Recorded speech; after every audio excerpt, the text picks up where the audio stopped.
America. But it's like what? Like I said, it's like day before. Oh yeah. By the way, it's most likely going to be a live stream from their conference tonight. It's not already going out. What they're going to be for Europe next year, what to expect, etc. Holy Spirit. I'm sure brothers will catch it, so I'll share it. You got it. I'm quick. Yeah, I'm quick. It pretty much felt like nothing. Yeah, it was a quick year. Isaiah 46:10. But Rod, give me Revelation. Jeremiah 28:8. Man, you love that scripture. Isaiah 46:10. Declaring a thing. Declaring the beginning from the end. Yep. You give me Revelation 10, and 8 through 11. Or you can give me Revelation 13, verse 1 through 7. Tazawam, could you give me Daniel chapter 7, 23 through 25? And then can you give me Revelation, Revelation 18 and 12 through 18, chapter 18, verse 12 through 13.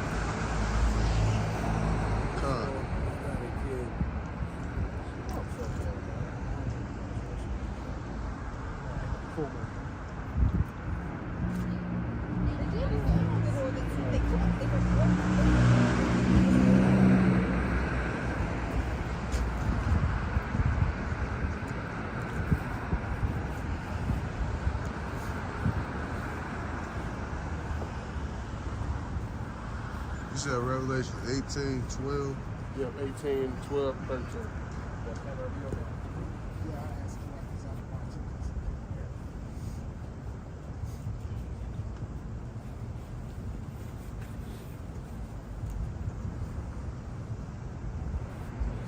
Oh.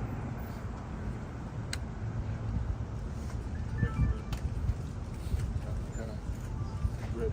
Got it. All right. Shalom. First and foremost, giving all praises to Yahweh, Ba'ashem, Yahushua, Ba'ashem, Kakadash. Right, double honors to the elders and apostles at Great Millstone who rule well. Peace and salutations to the hopeful elect. So today's lesson is going to be about prophecy, going into the times that we're living in today that are written in the scriptures. And as we know, today is so-called New Year's Eve with going into the year 2024. And this year went by pretty fast. A lot of things happened. A lot of prophecies are coming to pass. When we're looking at the world today, and we're seeing, how these things are written in the scriptures, and how the Lord gave us the knowledge, wisdom, and understanding to be able to see these times that we're living in today, right? So if you go ahead from that first scripture, Isaiah 46, and verse 10.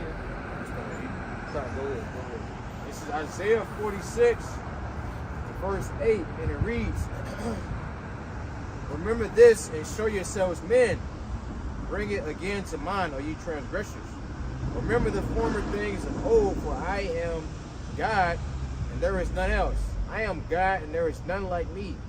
Declaring the end from the beginning, and from ancient times, the things that are not yet done, saying, My counsel shall stand, and I will do all my pleasure. Right. Can you read verse 8 again for me?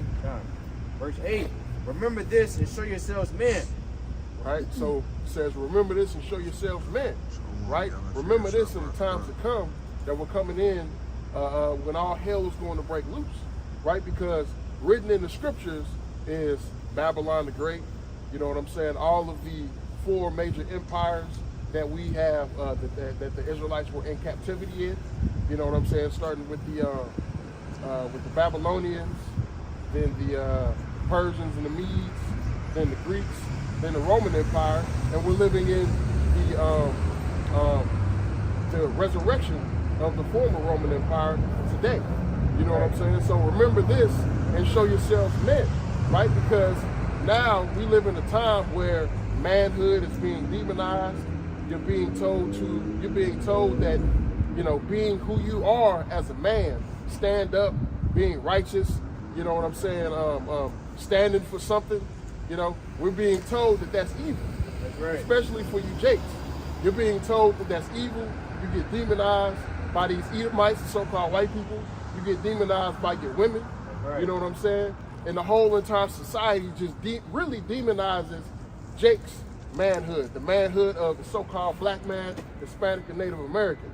Right. So the scriptures are telling us, show thyself a man, stand up as a man in these times, because the Lord ain't taking no effeminate, pussy whip, simping ass dudes out here, man. Right. The Lord ain't taking that into the kingdom. You know what I'm saying? So we gotta stand up and show ourselves as men, right? And this work that we're doing out here, prophesying the downfall of Babylon the Great, breaking down the scriptures to our people, letting you know what's going to happen, telling you to repent. This is a form of us standing up as a man. You know what I'm saying? As men. Right. Just what the Lord told us to do. Right? So can you give me that Jeremiah 28:8? And it's like, hey, if I could say, like when you look at these Jakes in like the entertainment industry, okay, like any so-called black man that might be like on the news, or even if you watch like ESPN and all that, they all got what? Shaved heads, shaved faces. You know, they talking real effeminate, okay? Because Howard Shine, he's the total opposite there. You know, he spoke loud, he had a big afro, beard. You know, you ain't seen a lot of chicks that got beards. They do news and all that. Okay, because this world is afraid of Israelite male masculinity. Yeah. It's like they do their best to demonize that. Because Israelite male masculinity, that's a threat to them, because they remember what that brought in the ancient days, especially during King David and King Solomon's time, when we had the heathen under subjection.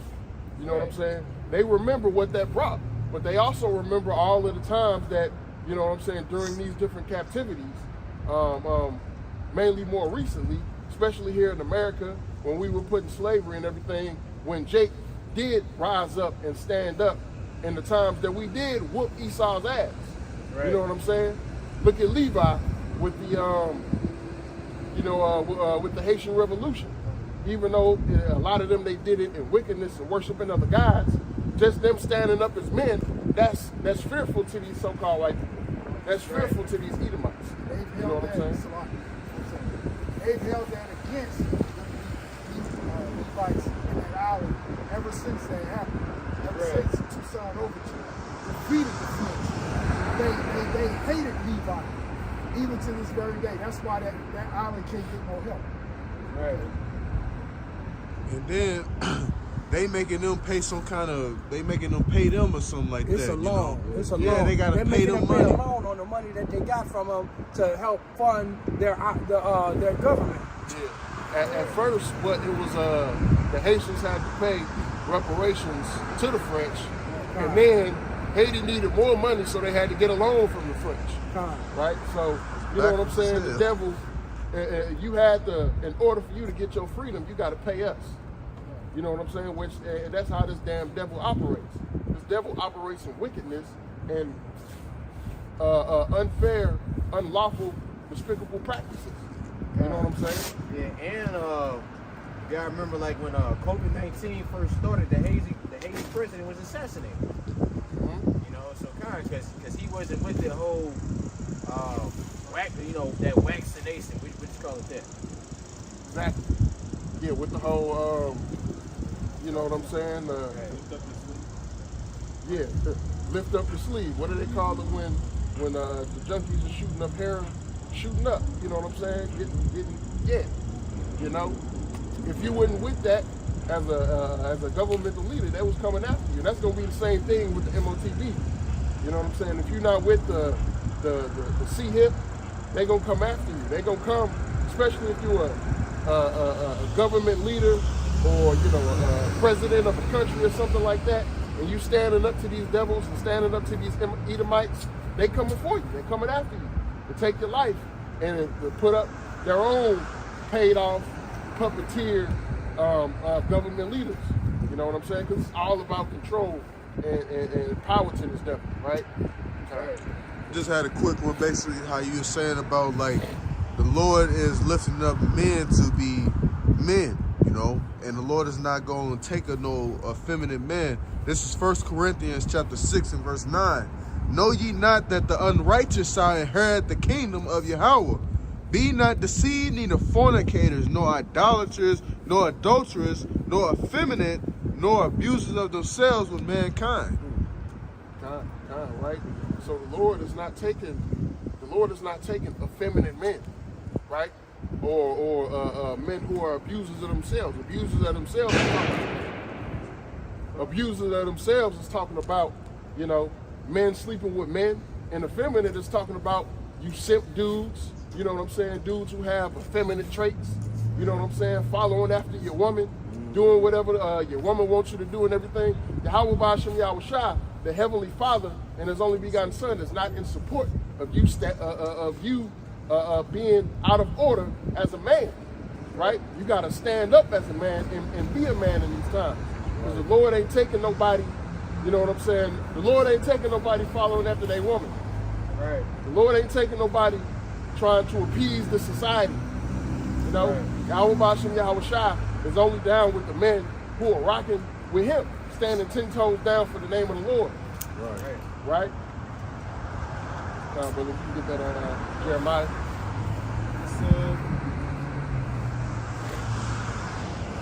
Jeremiah 28, verse 8. The prophets that have been before me and before thee of old prophesied both against many countries and against great kingdoms of war and of evil and of pestilence. The prophet which prophesied the peace, when the word of the prophet shall come to pass, then shall the prophet be known that the Lord hath truly sent him. Then Hananiah the prophet took the yoke from off the prophet Jeremiah's neck and brake it. And Hananiah spake in the presence of all the people, saying, Thus saith the Lord, even so will I break the yoke of Nebuchadnezzar, king of Babylon, from the neck of all nations within the space of 2 years. And the prophet Jeremiah went his way. Right? So, you know, we're standing in that same lot today, right? As the men, the Israelite men who were before us, prophesying the downfall of many countries, prophesying of war, pestilence, destruction. We're doing the same thing today. You know what I'm saying? And then you got a lot of false prophets out here who are telling you that the MOTV is not the C-HIP, you know, who are telling you that, oh, we don't have to go through a Jacob's trouble, you know what I'm saying? Or who are hoping for the extension of this kingdom of Babylon the Great. You know what I'm saying? Or who's going to say, you know, with our own hands, we're going to take down these Edomites. We're going to take down this modern Roman Empire. We're going to do this ourselves, you know, by our own means. Yeah, like they Camp Shikari, they come into that zealot spirit. Okay, they got you got niggas wearing bulletproof vests at camp. You got niggas with Glocks in their pants with extendos on it. Like, that ain't what we about. Now, when we come out here, hey, we unarmed because we supposed to what? Gather the elect. No, we not out here to fight nobody. Like, yeah, like the Lord is gonna raise us up with spiritual power. Okay, but you jakes out there that's doing that, you basically giving the so-called white man the green light to basically point his finger to accuse you. And you said what? God, and that's how the so-called white man wants you.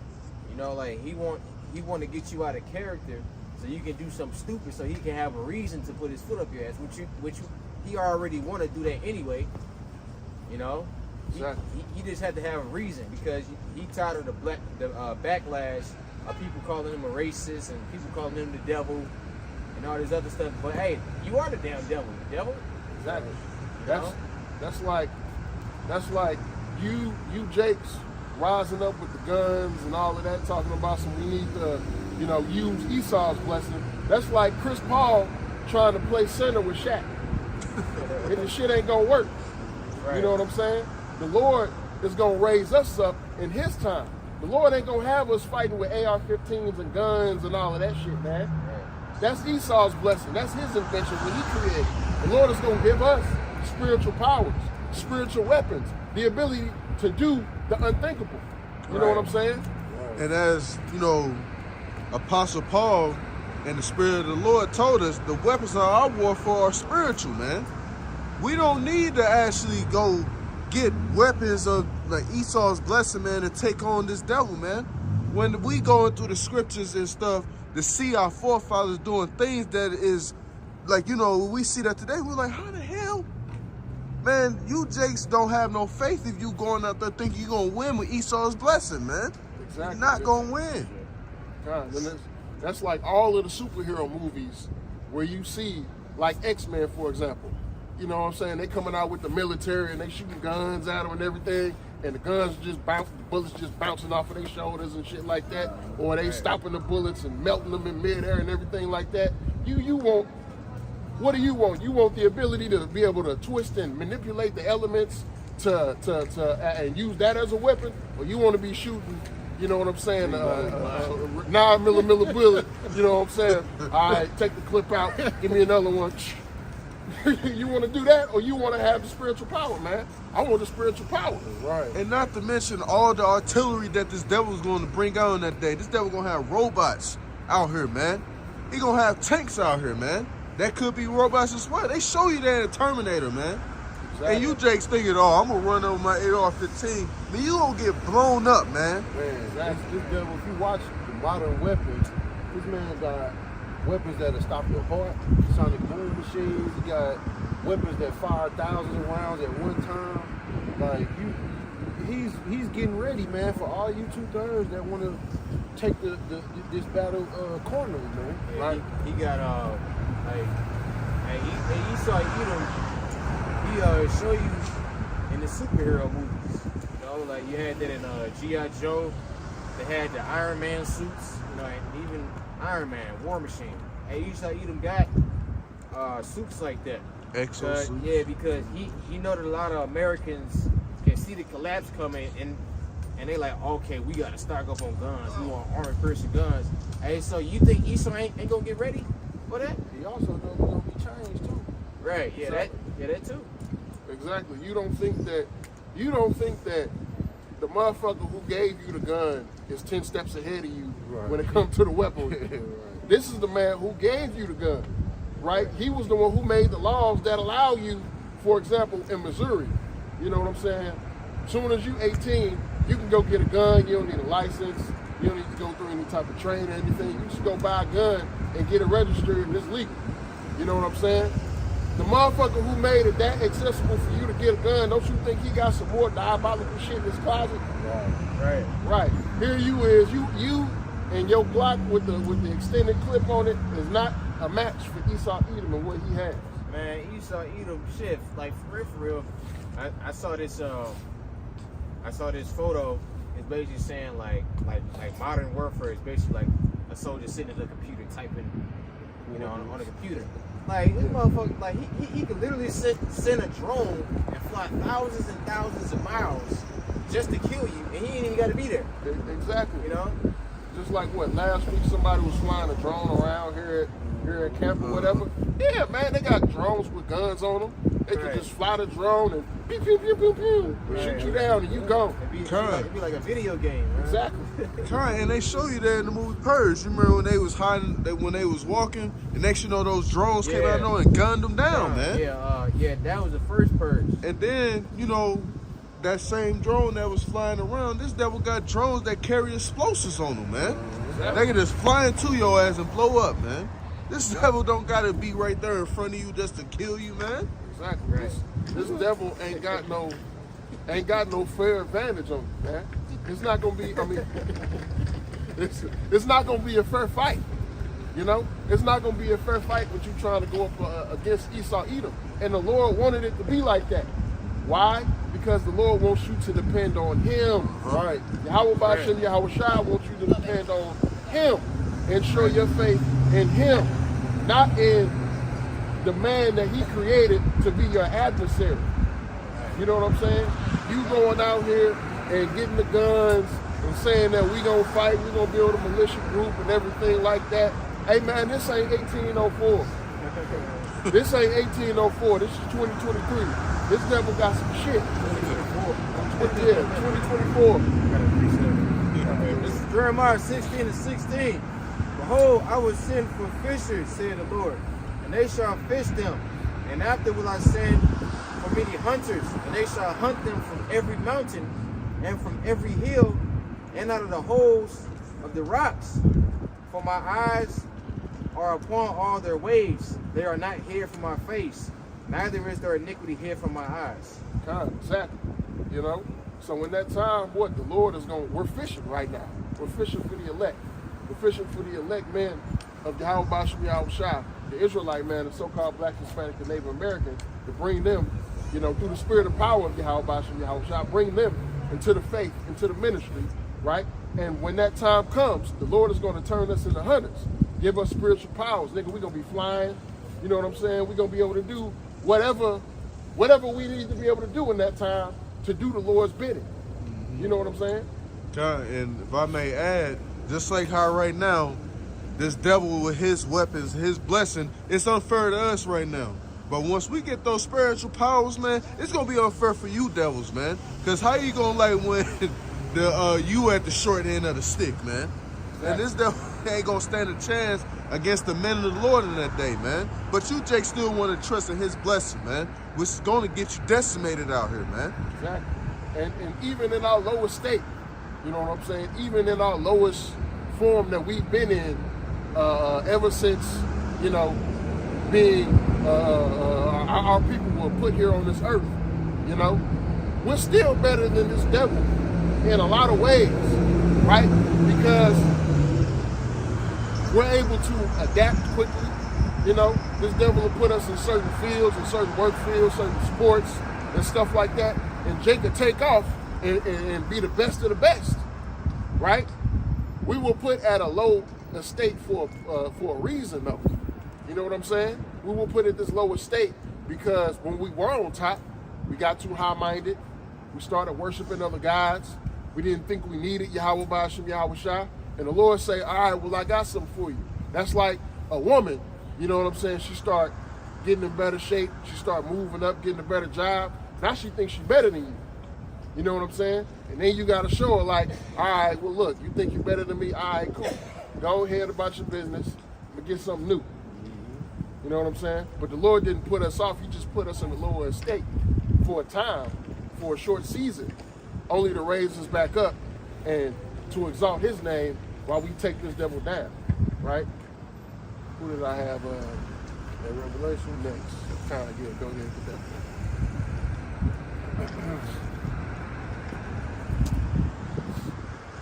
This is the book of Revelation, chapter 10, and verse 8. And the voice which I heard from heaven spake unto me again and said, Go and take the little book which is open in the hand of the angel which standeth upon the sea and upon the earth. And went, and I went unto the angel and said unto him, Give me the little book. And he said unto me, Take it and eat it up, and it shall make thy belly bitter, but it shall be in thy mouth sweet as honey. And I took the little book out of the angel's hand and ate it up, and it was in my mouth sweet as honey. And as soon as I had eaten it, my belly was bitter. And he said unto me, Thou must prophesy again before many people and nations and tongues and kings. Right? So the little book is the scriptures. The little book is the Bible. You know what I'm saying? In the proper breakdown, in the proper doctrine coming out of the scriptures, right? The Hebrew Israelites are the so-called Blacks, Hispanics, and Native Americans. Salvation is only for Israel. And the Lord is going to raise his people up to rule in the coming kingdom. You know what I'm saying? But that's the sweet part, right? We're gonna get spiritual powers and everything like that. We're gonna rule over the earth. We're gonna have rulership over the entire universe, over all of the planets and everything like that. All the other nations are gonna be in subjection to us. They're gonna be the ones building up our kingdom. That's the sweet part. But what's the bitter? The bitter part is getting to that point. What we have to go through to get to that point, right? We got pestilence. We got war. You know what I'm saying? Jacob's trouble, where it's a whole lot of stuff that's going to be going down. right? And we're seeing precursors of that, right? We're seeing precursors of unadulterated, unfiltered, free judgment going out now on small levels, right? But in that time, which is going to be very soon, which we're hoping is going to be start sometime during 2024, right? Where not adultery, but where judgment is going to be, you know what I'm saying? Judgment, you can go out and get judgment like a free 99 store or something like that, you know? Hey, you see it already, man, and you see a lot of judgment coming up on you women, man. Like this thing is not a plaything, man. These scriptures are real, and the chickens are coming home to roost, man. Everybody that took this as a game, didn't take heed, didn't listen. Now you see a lot of these proud ass women going through it right now, man. Especially in the Midwest, man. Just like I did the video lesson this morning on, I can count at least 5 different women got judged right here in St. Louis, Missouri since Christmas, right? Usually you'll hear something about, you know what I'm saying, Jake getting shot, Jake in some type of shootout or something like that. Nah, if you go on VOTP_news, it's been all women, all Israelite women. News break. Exactly, breaking news, all Israelite women getting judged, right? Ever since Christmas. But why is that? Because a lot of you damn Israelite women are wicked as hell, right? You don't take heed to anything of the scriptures, right? You're in complete alignment with Esau Edom and what he desires and what he wants, which is to have you out of order. You know what I'm saying? So now the Lord is coming back for his, you know what I'm saying? Coming back for his recompense. Right? Yeah, because the scripture says what? You know, you reap what you sow. Okay? You got a lot of niggas talking about karma and all. There's no such thing as karma. It's really judgment. You know, it's really the Lord getting your black ass back for whatever it is that you did. Exactly. Like, if you've been, because you look at the comment boards on those posts, and you see everybody talking about some, man, everybody, you know, who are these cowards, man, out here killing women? First off, how do you know it's a man that did it? Exactly. With some of these things that happen. Now, some of them we know, the domestic situations, yeah. But where it's just like, okay, they found a woman slain in the car. How do you know it's a man that did it? Two, like, none of these motherfuckers is innocent.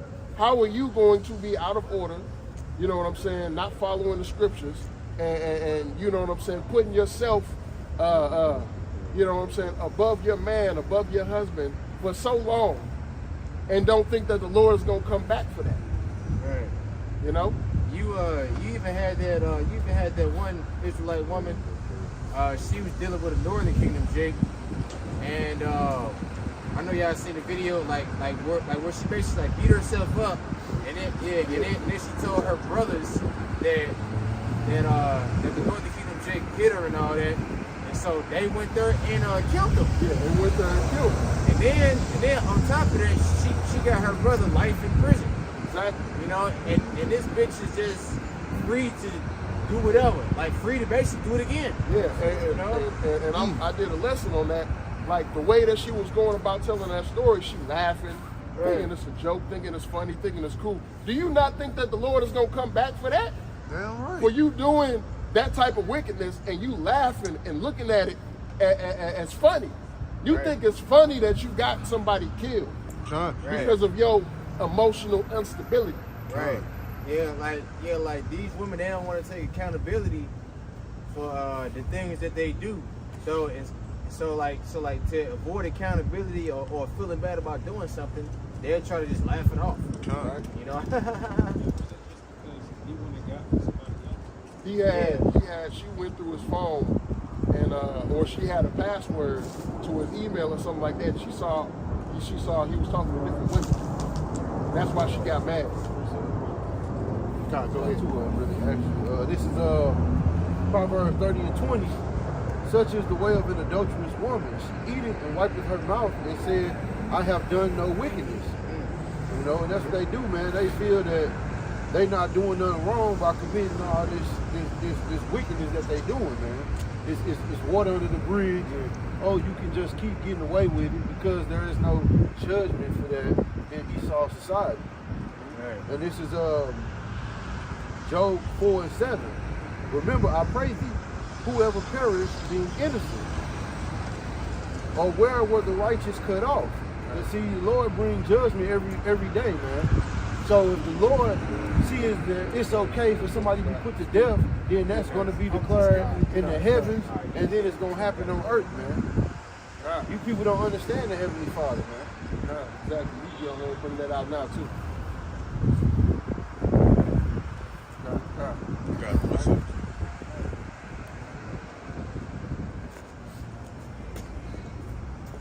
Because yeah, just like the brother said, just because you're getting away with it, and that's another thing what he said in Proverbs 30 and 20, you know, an adulterous woman, you know, she eateth and wipeth her mouth and says she hath done no wickedness. You know, with just adultery alone, a lot of you women think y'all ain't doing nothing, you know what I'm saying? Y'all think y'all ain't doing nothing wrong. Oh, but you do it. Or yeah, men have been doing it for so long, or, you know, he ain't satisfying me in these areas of my life that I need him to satisfy, so I'm gonna go get with another man. You know what I'm saying? Or he stepped out on me and he got with another woman, so I'm finna do it back to him, so I can get him back and feel better about myself. Right. You know what I'm saying? Yeah, it just, like, you women literally just ruin men's lives. Like, for real.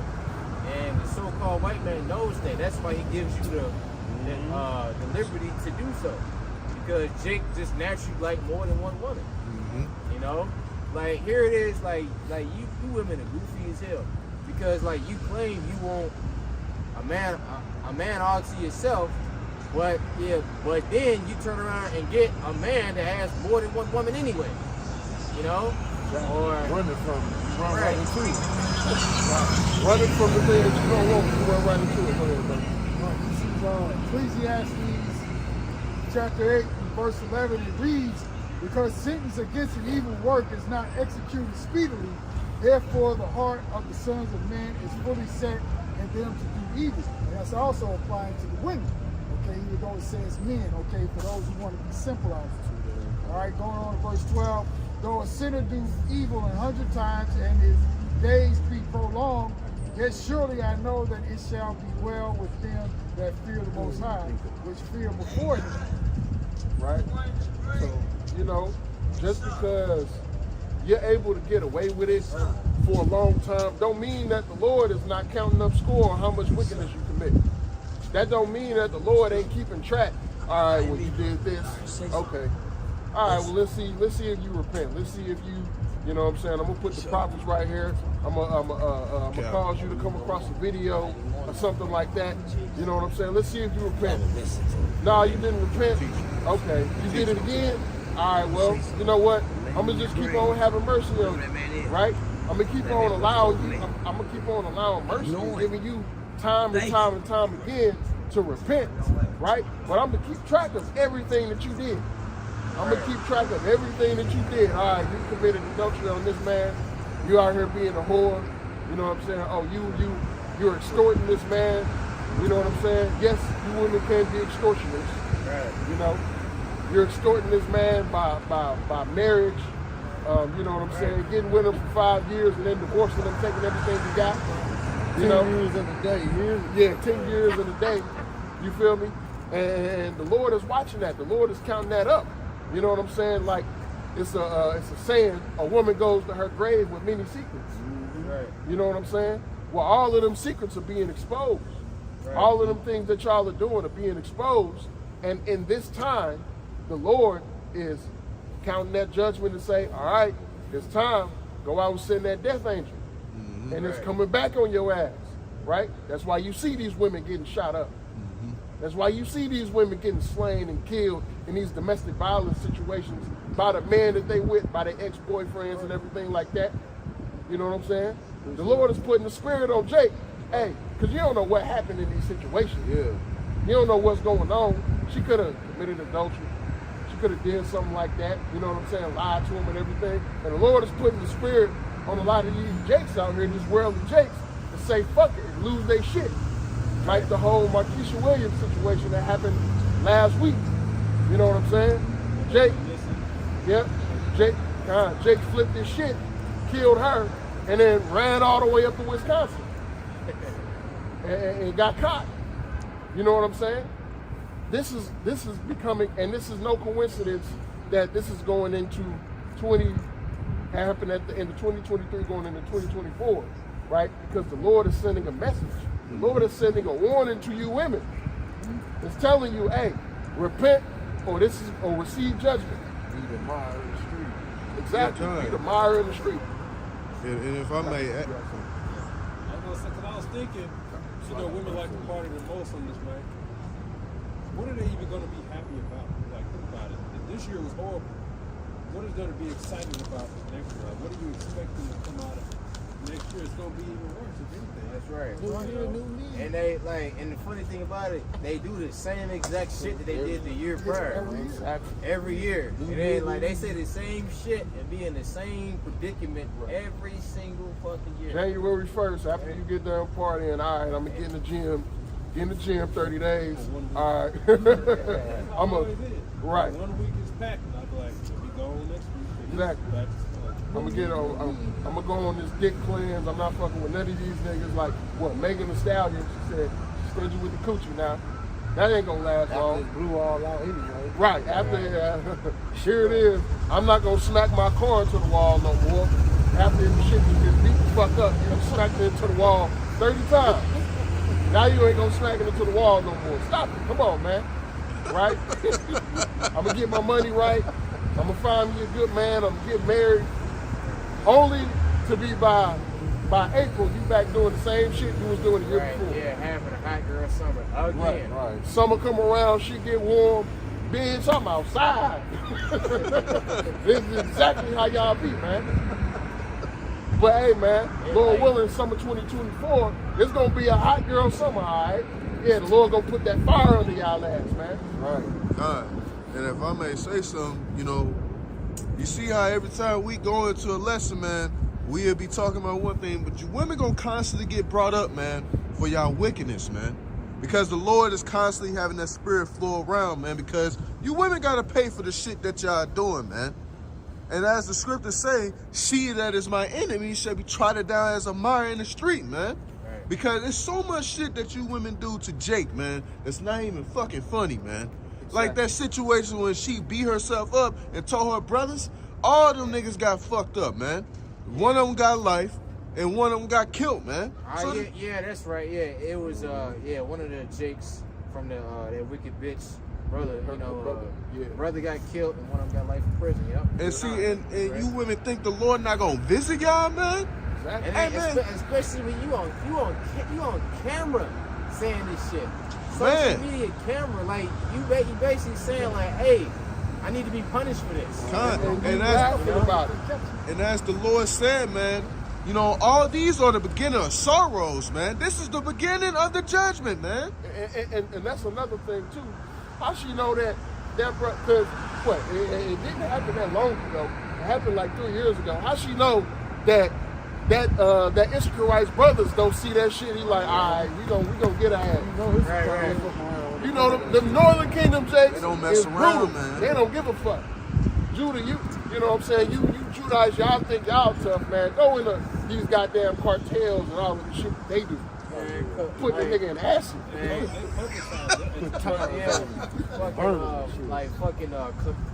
Colombian neckties. You know, like where they slit your throat open and pull your tongue out through your damn throat. All right, or they kill whole families. Tire burnings. Got a piece of. I had one too.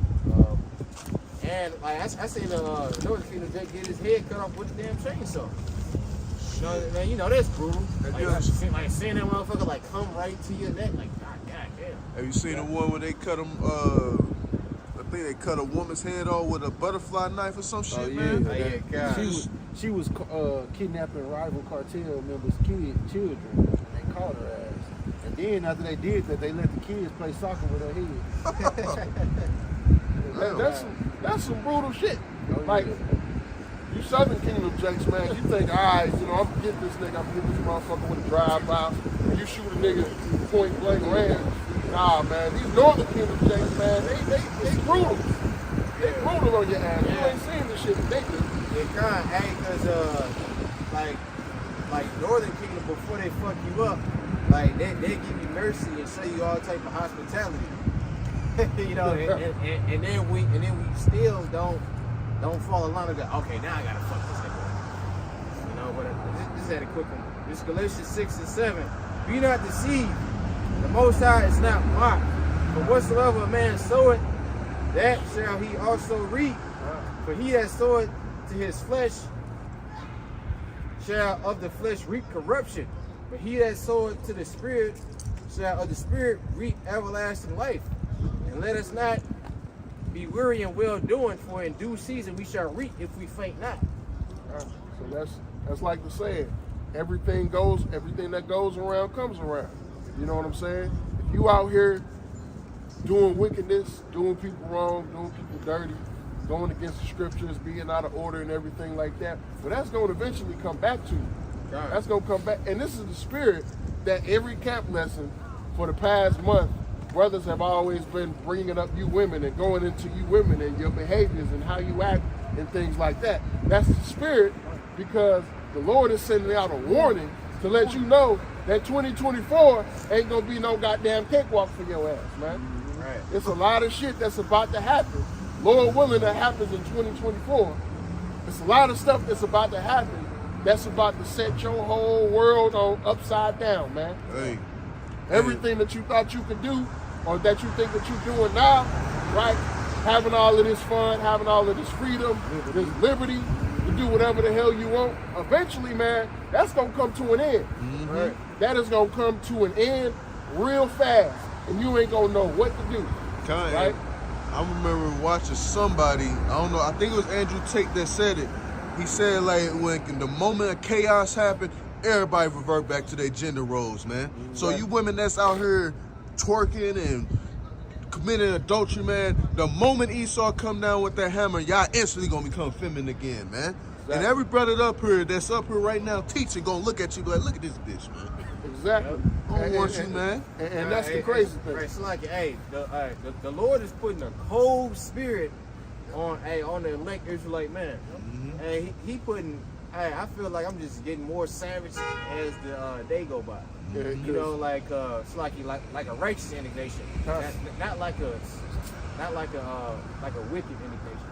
Right, and you right, cause look, a couple of days, man, I've been out early in the morning. It's like nighttime. Shit, I see Eve on the side of the road talking about some help.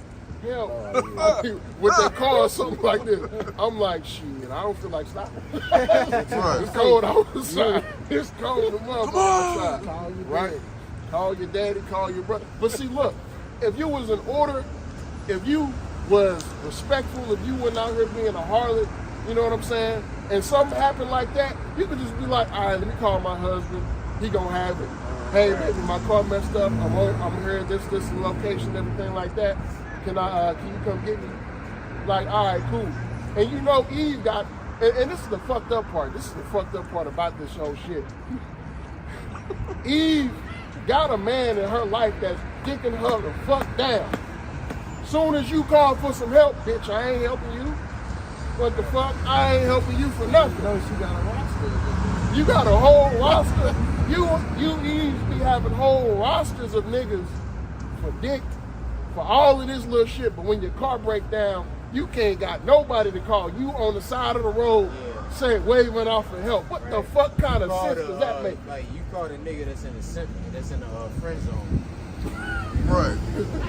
Like the nigga that take you out to get crab legs. Like that you still ain't had sex with you. And the friend zone niggas ain't even coming out to help your ass no more. Cause the friend zone like, shit, you right. This bitch, I've been doing all this shit for this bitch. This bitch ain't did nothing for me. No. You know what I'm saying? She might have listened to me talk about some shit before, but other than that, this bitch ain't did nothing for me. Right. Shit, I ain't fuck this friend zone shit. You know what I'm saying? Jake is done with that, man. Hey, for real, like Eve don't even got a roster no more. Like she just lonely. Yeah, you know, cause like every time you see these Eves, like they pretty much like crying out for help now. Like for real. Get down on one knee. Yeah, probably cause like a lot of these chicks, they be having like OnlyFans and shit. They pretty much prostitutes. Exactly. You know, like they say they make men. That's how they make ends meet. You know, it's prostituting themselves. Exactly. You know, You got a job, but you gotta get an OnlyFans so you can make extra money. You can't just do no side hustle. You got a car, but you can't just go out and do some Uber. You gotta sell your box. You know what I'm saying? You gotta put your box on display. That's what's in it, man. yeah, You know? you gotta sell feet pictures and all this other goofy shit. Man. But like you done had dudes like that would have took you serious, but you didn't like them for whatever reason. You know, hey, now they ain't fucking with you no more. Exactly. So this is why you out there by yourself. right. So this is why we're seeing the situations that we're seeing right now. Yeah. You know what I'm saying? And shit, We're seeing you hoes deserving. exactly all of the things that you've been doing this whole time, and now it's coming back on you, right? That's like, you know what I'm saying? You get diagnosed with a condition. You get diagnosed with or for example, you smoking cigarettes. You've been smoking cigarettes since you're 15 years old, and you just smoking. You get diagnosed with lung cancer, and you still smoking. You're like, man, ain't nothing gonna happen to me. Everything gonna be cool.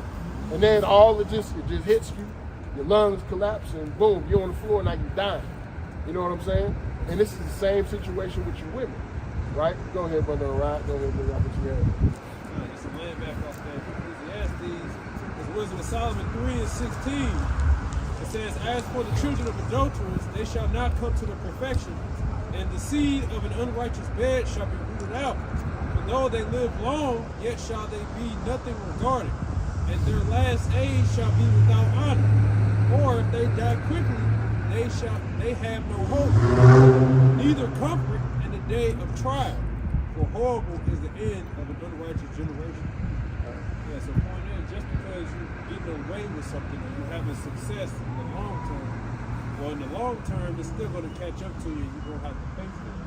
And that's what we see this happening going on today, because when we talk about the downfall of Esau, Edom, yes, you women are included because you jumped in the same bed with them.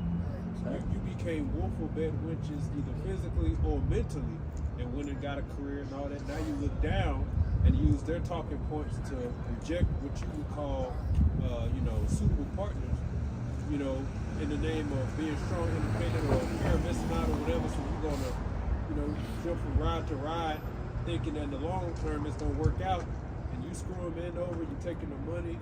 You know what I'm saying? And you think it's just gonna all work out in the end? Like, no, now it's starting. Disrespecting them, to making come them back. lies. Like these women make up all type of fucking lies, man. Oh yeah.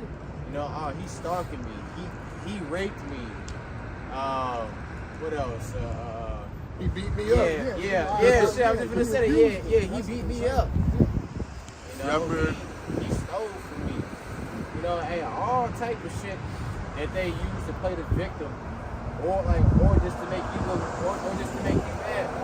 Like, man, you hoes ain't shit, bro. God, like that video with that Eve that lied on that Uber driver, said that he raped her, man.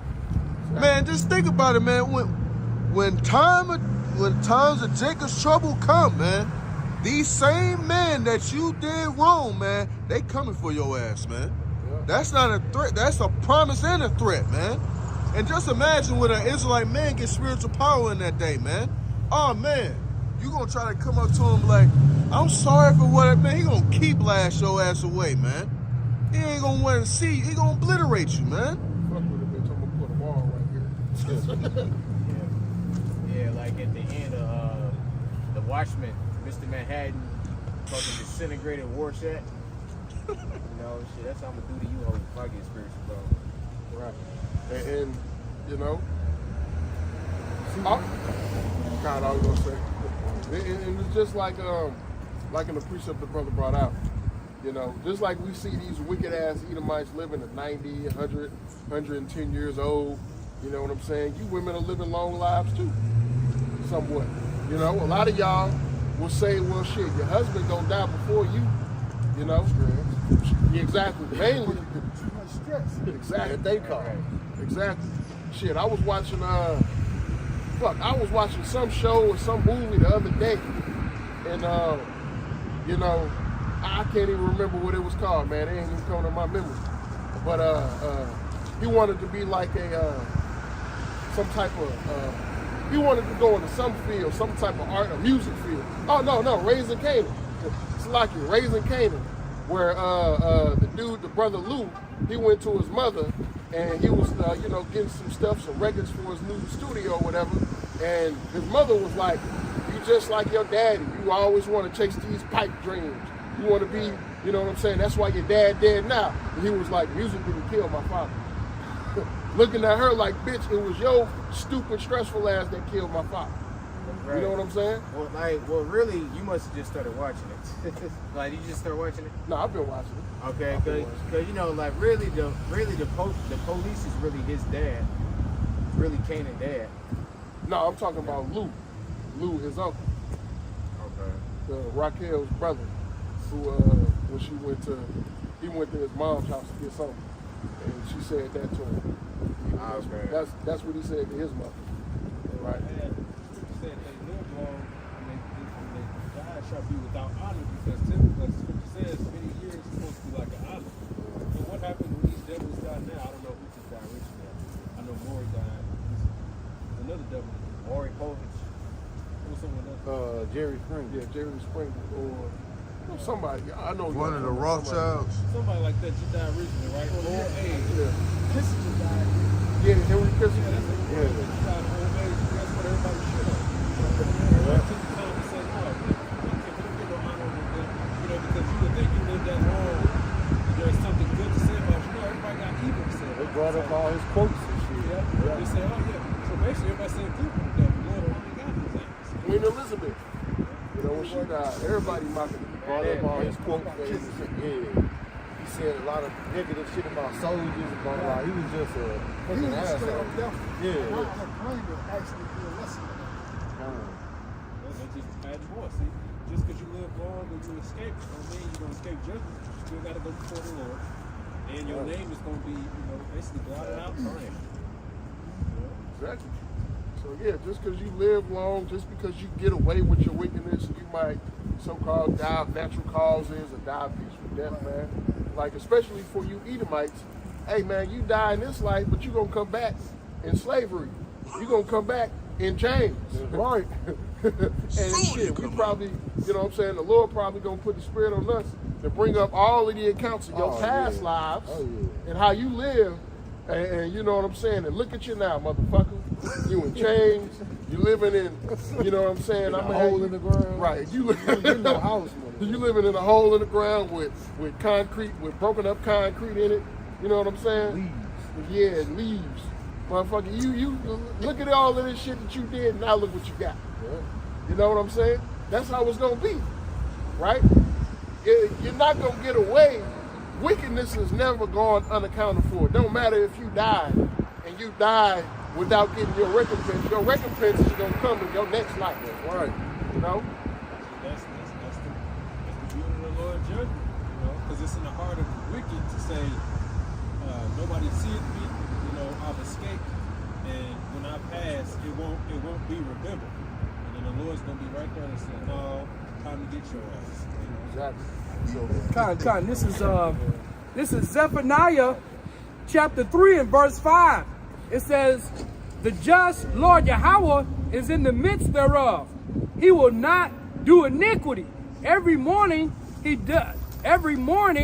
does he bring his judgment to light. He faileth not, but the unjust knoweth no shame. Right? So the Lord is every morning, like it says, every morning the Lord does bring forth judgment, right? And every morning for the past week, and again, going back to you women, for the past week here in St. Louis, Missouri, and I'm pretty sure there's been similar situations in other cities too, right? Especially these bigger cities. The Lord been bringing judgment on you women, right? The one that got killed, I think the brothers killed her over Christmas gifts or something. Yeah, that situation, right? The brothers got in an argument, sister tried to break it up, and she ended up in the crossfire and got shot. Right, yeah, cause when a nigga woman butt in to shit like this, she always talking shit. Y'all niggas really awkward over this. She make it worse. She make the situation worse. Right, you know, she basically tried to like little man you. Look, wicked ass nigga shouldn't have been fucking giving a fuck about Right. Christmas nowadays. And like say if like you and I would with a nigga woman or some shit and somebody do something, she gonna be like, you gonna let him do that to you? You gotta tell her shut the fuck up. Oh, Because no. we trying to avoid altercation at all costs, man. Now, nowadays, she gonna be the first one to act tough. And you probably remember that video I sent to the chat when Jake was walking past the niggas and shit, and dude had bumped into him. He kept it walking, and she turned around and told son, "You ain't gonna say nothing." And he gonna tell son, "See here, we have a food." Yeah. And the nigga started grabbing him and started pulling him back. See, man, look, if you with a woman, man, hey, it's best to tell her to shut the hell up in any situation, man, because she gonna make it worse, man. Exactly. She Like, make it worse. first off, you women ain't built to be tough, right? So when something happens, you getting all up in somebody's face, you know what I'm saying, cursing them out, putting your hands on them and everything. And a lot of men try and have restraint with you. Some of these motherfuckers, they be like, fuck it. Get to whooping your ass, might shoot you or something like that. Well, you shouldn't have been running your fucking mouth. And everybody will look at us and be like, what? How y'all gonna say that? Shouldn't no man be putting their hands on a woman? Shouldn't no man be putting their hands doing harm to a woman? And no, we don't support harm to women. But hey, if you out of order, motherfucker, if something happened to you, well, you should have been in order. Right. You should have been, Stay in your place. yeah, stay in your fucking place. You want to get buck wild and shit and get all up in somebody's face, but then you want somebody to treat you like a woman. It don't work like that, man. You can't be doing all of this wild stuff, man, cracking out, you know what I'm saying, just yelling and running your mouth and everything like that, and don't expect to eventually somebody to do something to you. You know? Go ahead, bro. This is Ecclesiasticus, to go right back to what you were talking about, 39 and 28. There be spirits that are created for vengeance, which in their fury lay on sore strokes. In the time of destruction, they pour out their force and appease the wrath of him that made them. Yeah, so the Lord created these spirits. These spirits jump on these men, all right, to knock your fucking fronts out, okay, or to put you on your ass because you run your mouth. You forget that you're talking to a man. And the reason why a lot of you women do this kind of shit is because you got Esau and his police to help you. You got 911 you can call. You know, the first thing you women do out there is say, oh, now, nigga, I got you. You don't trust me, I'm calling the police. See, to get a man in trouble, but you know, it's to the point now where you ain't got no time to call the police now. Cause cats is starting to really just like dial your number and take you on out of here through those spirits that the Lord had created. And those spirits, right, are pleasing the Lord. So when you take it off the planet, that pleased the Lord. Because he put that spirit on that man to take you out of here. Exactly. Also, a lot of places, emergency services ain't responding to that real shit no more. For real? EMTs and they ain't coming. That's true. I know a situation right now, you know what I'm saying, where a man could come and walk up to your house and walk in your backyard, walk around your house and all of that shit, play with the shit and everything like that. And you call the police, and the police be like, that's just nothing. He's some crazy old man walking through everybody's yard doing this shit and everything like that. You don't know what this motherfucker capable of. Right. You know what I'm saying? But these police officers, they like, man, fuck it. Look, the police right there. We only worry about goddamn murder cases and all this other shit. And then Traffic stops and bullshit like that. Right. yeah, and you know, right, if you really think about it, cops don't come to the scene right away. They come after the scene happens, That's man. still going on? All right, we'll be there in a minute. He's still shooting your ass? Nah, we can't They come right shooting, now. they shooting. How many times we done seen them just ride past Take with cover. shit going down? Right out here. Folks running red lights, They folks be like, man, about we to need- fight. man, we They need ain't to get doing down. shit. And the dispatch man in the background, pow, pow, pow. She's screaming and shit. Ma'am, take cover. Then she dead. They Like like, that. well, we did Operators, The dispatcher be on the phone like the Lil Durk song, should have ducked. Which is fucked up, but that's the reality of the stuff, man. That's the reality of the world that we live in today, man. The world is waxing colder and colder. And that word cold in the scriptures is what? Psychos? Or psychotic, basically? Right. That's where you get the word psychopath. Yeah. Meaning these motherfuckers is crazy. That's what it really means. These people is crazy out here, and they don't care about harming you. Right. Because Go ahead, bro. like I was gonna say, because Esau Edom, the so-called white man, has brought so much hell on this earth, right? Nobody care no more. Don't nobody care anymore, man.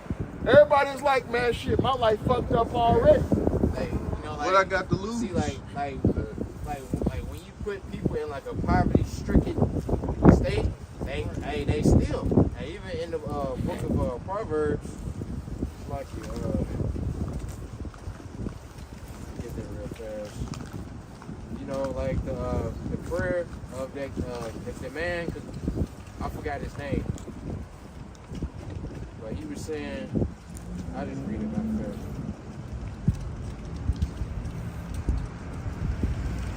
There is a story about a woman, it's not like a leader, but on the phone with the dispatcher, saying that her ex-boyfriend tried to break her home right now. And she's just saying, I'm sorry, we don't have any bail. And then she was like, what am I supposed to do?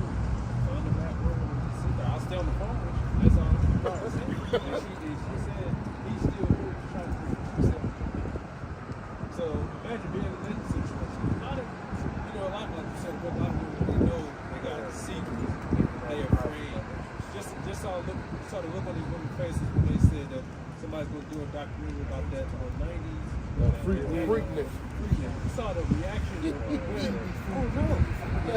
Because now I'm a wife, it's a problem, and I got kids, and my husband gonna see me, and he gonna, because they know they got dirt. Now they holy righteous wife. Now here comes the dirt. Now it's holy. You know what I'm saying? Like, the Lord just bring up all the dirt. I hope we do it. Exactly. And the reason why we go into these things, because we know there are some sisters that's actually listening, tuning in. Okay, this is just a warning, man. That's right. So for you sisters, man, that's being ignorant towards your husband, man, being a nigga woman, man, hey, take this as a warning, man.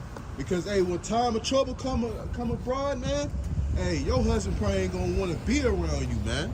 And that's facts, man. You know, man be so quick to leave you because he gonna look at you as a casualty, man. That's right. No purpose to serve, man. Yeah. Put yourself in that situation when you call for help and they're telling you, we can't help you. They're literally saying you on your own, man. But he's breaking in. You on your own, man. And that's scary. Like, here it is, the main organization that you look for help. You know what I'm saying? You're calling them for help, and they're telling you we can't do anything for you, and danger is right outside your house trying to get in. And you ain't got no weapons, you ain't got nothing. No man to protect you. And yeah, no man to call. You know what I'm saying? That's a scary situation. And that's gonna be the reality for a lot of you women in these coming times. That's gonna be a harsh reality for a lot of you women, where you ain't got nobody to call. You in a situation, a man trying to come in your house and fuck you up, and you ain't got nobody to call. You ain't got nobody to run to. You pretty much just gonna be at that man's mercy. Yep. I was thinking that Like, earlier. since you didn't need a man. They chase their covering away. Yeah. Okay, they chased their man away. Whether the man was in the truth or not, he was still your head, and you chased him away because you wanted to be independent. You wanted to do your own thing. You wanted to play this man. You know, you wanted to insult him in front of his family. You know, you wanted to do all these wicked things, and you really chased your covering away. So when destruction begins, shit really hits the fan, and it will. Okay, you're not going to have any help at all. Right. Okay. Proverbs 30 and I'm starting at 7. It says, 2 things have I required of thee, deny me them not before I die. Remove far from me vanity and lies, neither give me poverty nor riches. Feed me with food convenient for me. These I be full and deny thee, and say, Who is the Lord? Or these I be poor and steal, and take the name of my God in vain. Right. So yeah, like people that's in that type of state, like that survival, they do anything. Kill, steal, all right, just to survive. Yep. Right? And that's what Esau Edom done put his own citizens in. Exactly. You know, in that survival. So like when a lot of people are in that survival state, what are they gonna do? Kill, steal, rape. You know, and that's another thing. A lot of these men, they gonna be raping a lot of these women too. Exactly. You know, because a lot of these men are sex deprived. Exactly. Because like you done told these women that they don't need a man, and that a woman can do whatever a man can, and that a man should control his sexual appetite, but a woman, she don't have to control hers. You know, but a man got to control his. Exactly. You know, and plus, you know, a man got to be this tall, man got to have this, drive this car, this and that and the other. You know? Yeah. And like, hey, a lot of men are just straight up childish. You know? Yeah, and especially, you know, you got men who that work their whole life, you know what I'm saying? Because they like, you know what? I was told that I need to be a provider, I need to be this type of man and that type of man. So I'm gonna go to college, I'm gonna get the good job, I'm gonna get the degree, you know what I'm saying? Work on everything like that. But then you look and see, yeah, let's say you get with a woman and you find out that her preference is a fucking low down, dirty motherfucker. Right. You know what I'm saying? This motherfucker got tattoos all over his body. You know what I'm saying? He doing all type of weird shit. You know what I'm saying? Out here running in the streets, or he just into some weird off ass shit. Man, that shit goofy, bro. and Cause Eve literally think that's the way to be. You know, so they just go to show you how gone the majority of our women's minds are. Exactly. Right? Exactly. Here it is. They tell us as men, you know, we gotta work so hard to be able to take care of a woman and provide for these women, right? But then when you get that woman, you know what I'm saying? She's still with the lowdown. She with you for the provision, but then she messing with the lowdown dusty ass nigga who ain't got half the shit that you to work for, ain't doing anything that you to work for. You know what I'm saying? Ain't doing nothing that you do or have any type of value that you do. Yeah, ultimately it's because she don't want to come under order. Exactly. You know, because she can run those dudes, and you know like that dude, hey, he making fast money too. Yep. And fast money comes with a lot of perks. You know, but then again, it comes with a lot of cons too. You know, you got the pros and cons. Nigga, you might die on that damn drug run. You know, somebody might try to rob you or whatever. Hey, and even your own homeboy that you doing business with, he might take you out. They show you that in the movie Paid in Full. You know, like your own homie. You know who you rocking with and making billions. You know he executed. Shot him right in the head, cold blood. Exactly. And then a lot of these women also, they be into a whole lot of sexually deviant shit that they don't want to tell you about because you gonna look at them how you supposed to look at them, right? But she go and find that other dude who like doing all of that shit to her, spitting in her mouth, getting trains ran on her and all of that shit. You know what I'm saying? She gonna run to him for the fun time. You got a lot of them saying that they want to buy dude. And I'm like, what the fuck kind of sense do that make? Cause you bringing all type of risk to yourself. Right. Exactly. You think Destroy, that man. you think that it's gonna end well for you? You watching this man get fucked in the booty and then he come fuck you? Right. Ooh. Like you think that's gonna end well for you? Man, hey, I had a nigga woman tell me that. Like she was dealing with this dude that was basically bisexual. And she said that she liked that. You know, like it's basically like a lot of our women, they like filthy, nasty, disgusting sex. You know, like filthy ass sex. You know? Because they some nasty motherfuckers themselves. Backshots ain't good enough for them no more. You know what I'm saying? It gotta come with some other weird shit. Right. You know what I'm saying? You gotta Like, get your boring. back shot too. You gotta be getting your back shot too. While you beating her back in. It's just wicked and nasty, man. It's just weird as hell. And a lot of these women into fucking trannies, fucking trannies now. Yeah. Fucking a nigga with titties. And the prettier they are, the worse off they are, man. That's what I seen. Man, this, man, some of the most that shit pretty is ones like, are the that shit most is low down. disgusting, man. man, this fucking world we Like, live you in. like you people need to go, for real. Dude, Damn. this world we live in, man, is literally filled with fucking monsters, man. Like, literally, bro. This is disgusting, man. This is really a fucking nightmare that we living in. This is a fucking. This is the shit when you was a little kid and you know what I'm saying. You had a dream and you was like, God damn. You like, whoa, man. I'm glad that shit was just a dream. And then you wake up and go outside and you see the shit you just dreamed about. It's like, what the fuck? This motherfucking place is just gone. It's over with, man. And like how they be having these like these little scenarios or these little videos, how they show how hell is, and they got all these different kind of creatures, monstrosities and shit. Man, look at America, man.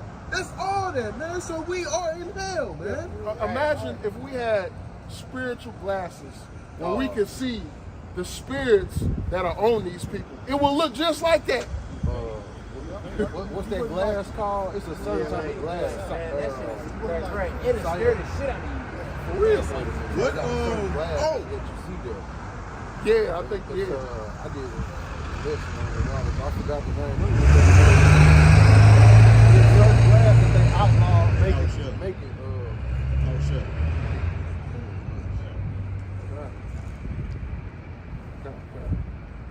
This is Rock 16 to 17. Say not thou, I will hide myself from the Lord. Shall any remember me from above? I shall not be remembered among so many people. For what is my soul among such an infinite number of creatures? Behold, the heaven and the heavens of heaven, the deep and the earth, and all that is therein shall be moved when he shall visit. The mountains also and the foundations of the earth shall be shaken with trembling when the Lord looketh upon them. Right, so the mindset of the people on the earth, the wicked in general, is that I'm gonna hide myself from the Lord. He ain't gonna be able to remember me. Time has passed, and I'm just one person. Look at all these other people. You know, I ain't gonna repent for it. I ain't gonna say nothing. I'm gonna get away with it. You know, the Lord is bringing up all the very long, especially now. You know, all the scriptures referring to how, talking about how people who sell out now, basically, and at the end, they gotta pay all the scriptures, and we see it all happening right now because we are at the end. All the people who were sold out, who took bribes, who took deals, all the wickedness they've done to have a successful career in music, all the people, we're all at the end now, so now it's time for them to pay for everything that they've done. TD Jakes, there's going to be many more because now we're at the end. They didn't think, they thought they had time. They thought they could wait till they were 60, 70, 80 years old and just go to sleep, with all that being hid. Now the Lord is bringing it all out now. Now we're seeing really the patient ones. The reward for being patient and not taking that deal and not going out the way to seek love from the world, to live a temporary, comfortable life. Now it's time for the patient to get their reward for standing on this side, and the wicked who took bribes, took the deals by evil means. Now we see what's going to befall of them. Because hey, you couldn't give me $1 million. I thought, I want that shit. Fuck that. That don't mean nothing. I don't want it. You ain't selling. You can't buy me out. No, fuck that. I'm good right here because I can already see the end of these people. It's over for me. Right. It ain't no earthly reward for righteousness at this time, man. There's no earthly reward for righteousness, right? Here it is. You trying to live your life right. You trying to do the right thing. you know what I'm saying, you're trying to treat people right, you know what I'm saying, treat people with respect, kindness, and things like that. And what happens? You get taken advantage of. People look at you as weak. People look at you as somebody to just run over and everything like that. Hey, like they might even call you a sodomite. Like it's, hey, especially if you dealing like let's say you're trying to talk to a woman. Here it is, all y'all vibing. You like, okay, yeah, I most definitely can hit this, right? Come find her, she got a man. You like, ah, hell no, I can't do it. What she gonna say? Oh, you gay or something, right? Exactly. Right? You trying to, and even men in the truth, right? Because this is a lot of, and here's the thing. This is why you women fuck with the most. You know what I'm saying? The most dirtiest, grimiest motherfuckers trying to chase excitement, a good time, and everything like that. Because most men will actually tell you, like, man, I've been trying to do the right thing. You know what I'm saying? I've been trying to, every woman I deal with, I try and treat her right. I try and do good by her and everything like that, but it just never work out. It's always some bullshit in the end. You know what I'm saying? Even with just people in general. You know, I try and do right by people. I try and treat people a certain way. You know, treat people with respect, treat them how I want to be treated. And people will just do you wrong. They'll just do you dirty. They'll see you like, oh, he's weak. Let me go ahead and take from him. Let me go ahead and take advantage of him. Let me use him for my own gain. You know what I'm saying? Oh, I'm in need and I need help. And this motherfucker trying to help me, but this motherfucker weak as hell. Let me just use this motherfucker to help him, and then I'm gonna turn on his ass when I get to where I need to be. Right. That's the world that we live in today. Yeah, like they wouldn't respect you. You know? Hey, it's the same thing like with the Most High. Exactly. You know, like the Most High giving us a taste of our own medicine. You know, like, because Israel is the lowest woman. Matter of fact, I got a precept. Matter of fact, I had two if I know. And this just led back on what you said about like you and the brother Ryan said about like having a good name and all that. This is First Maccabees chapter 9 and verse. Let's start at 7. When Judas therefore saw that his host slipped away, and that the battle pressed upon him, he was sore troubled in mind and much distressed, for that he had no time to gather them together. Right? Because Esau, because Judas Maccabees was jacking you damn devils up. All right? But they like, okay, we gonna get him when he not prepared, when he weak. Right? Nevertheless, unto them that remain, he said, let us rise up and go up against our enemies, if pre-adventure we may be able to fight with them. But they exhorted him, saying, we shall never be able. Let us now rather save our lives, and hereafter we will return with our brethren and fight against them. For we are but few. Then Judas said, God forbid that I should do this thing, and flee away from them. If our time be come, let us die manfully for our brethren, and let us not stain our honor. Right? So yes, Judas Maccabees, hey, he died manfully. Right? And that's the problem with the world today, man. This world don't stand for nothing but wickedness. People are willing to die for wicked causes. Jake willing to die for the block you selling drugs on, right? But you ain't willing to die for the Lord. You ain't willing to stand up for the Lord. Stand up for righteousness. Or you know what I'm saying? Stand up for even your own people. Right? But yet it's again, these things that are righteous, doing the right thing and everything like that, in this world is looked down upon, right? And it's to the point to where, hey man, most people, you just don't fuck with them. Yeah. You know what I'm saying? Like shit, you literally just can't. You can't, yeah. Because like I can't, like even if I want to be nice to a so-called black woman, right?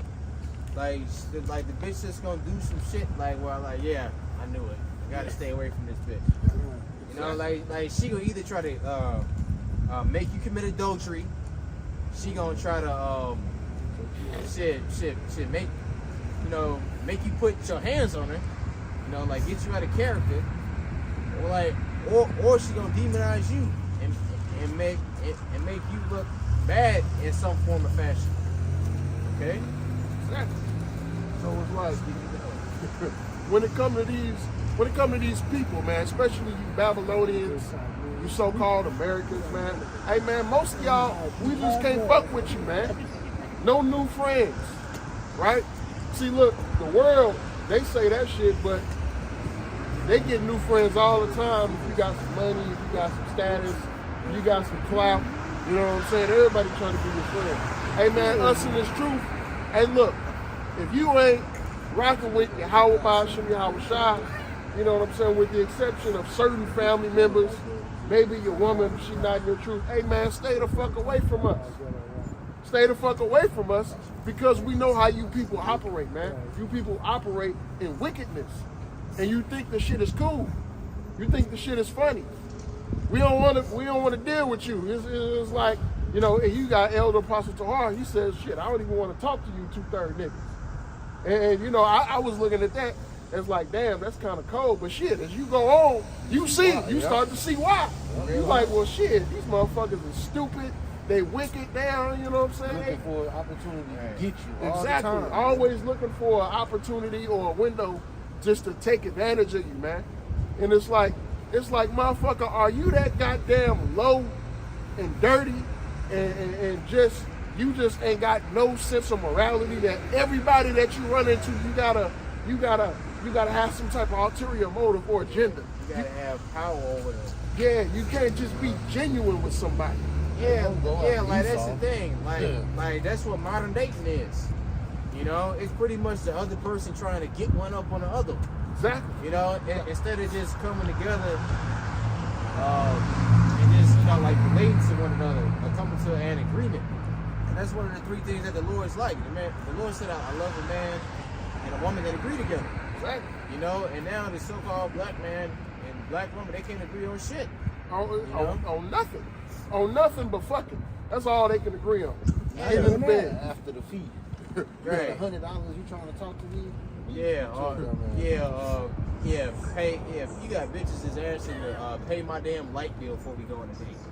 Bitch, I gotta pay your light bill and take you out on a date. And pay for your groceries. Right? Yeah. I might as well just give me a prostitute. Yeah, and I'm not gonna smash. On top of that, Bitch, I might as well just give me a prostitute. Hey, bitch, you're $100. Come do what you do, and go about your business. $40. Or Check the blue book on there.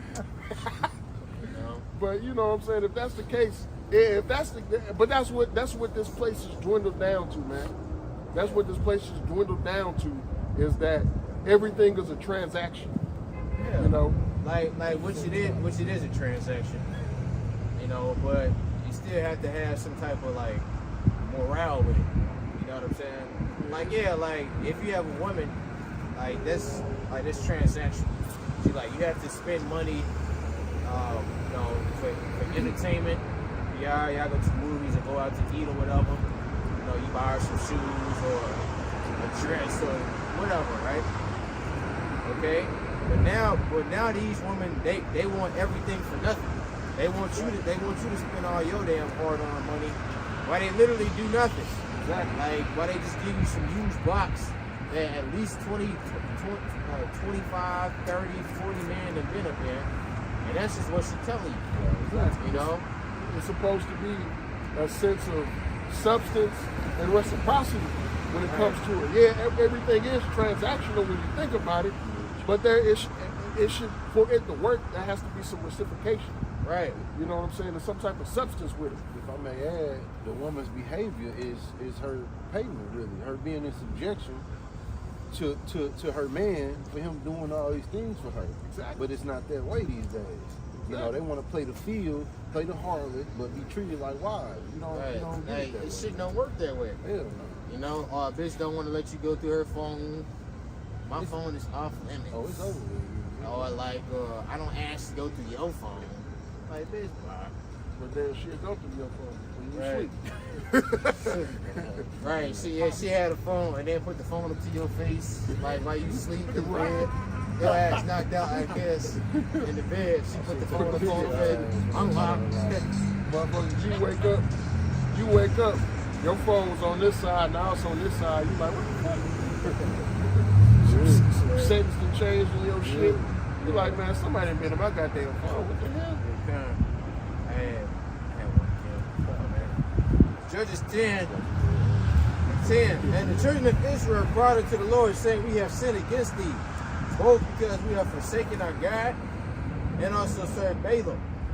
And the Lord said unto the children of Israel, did not I deliver you from the Egyptians and from the Amorites and from the children of Ammon and from the Philistines, the Zidonians also, and the Amalekites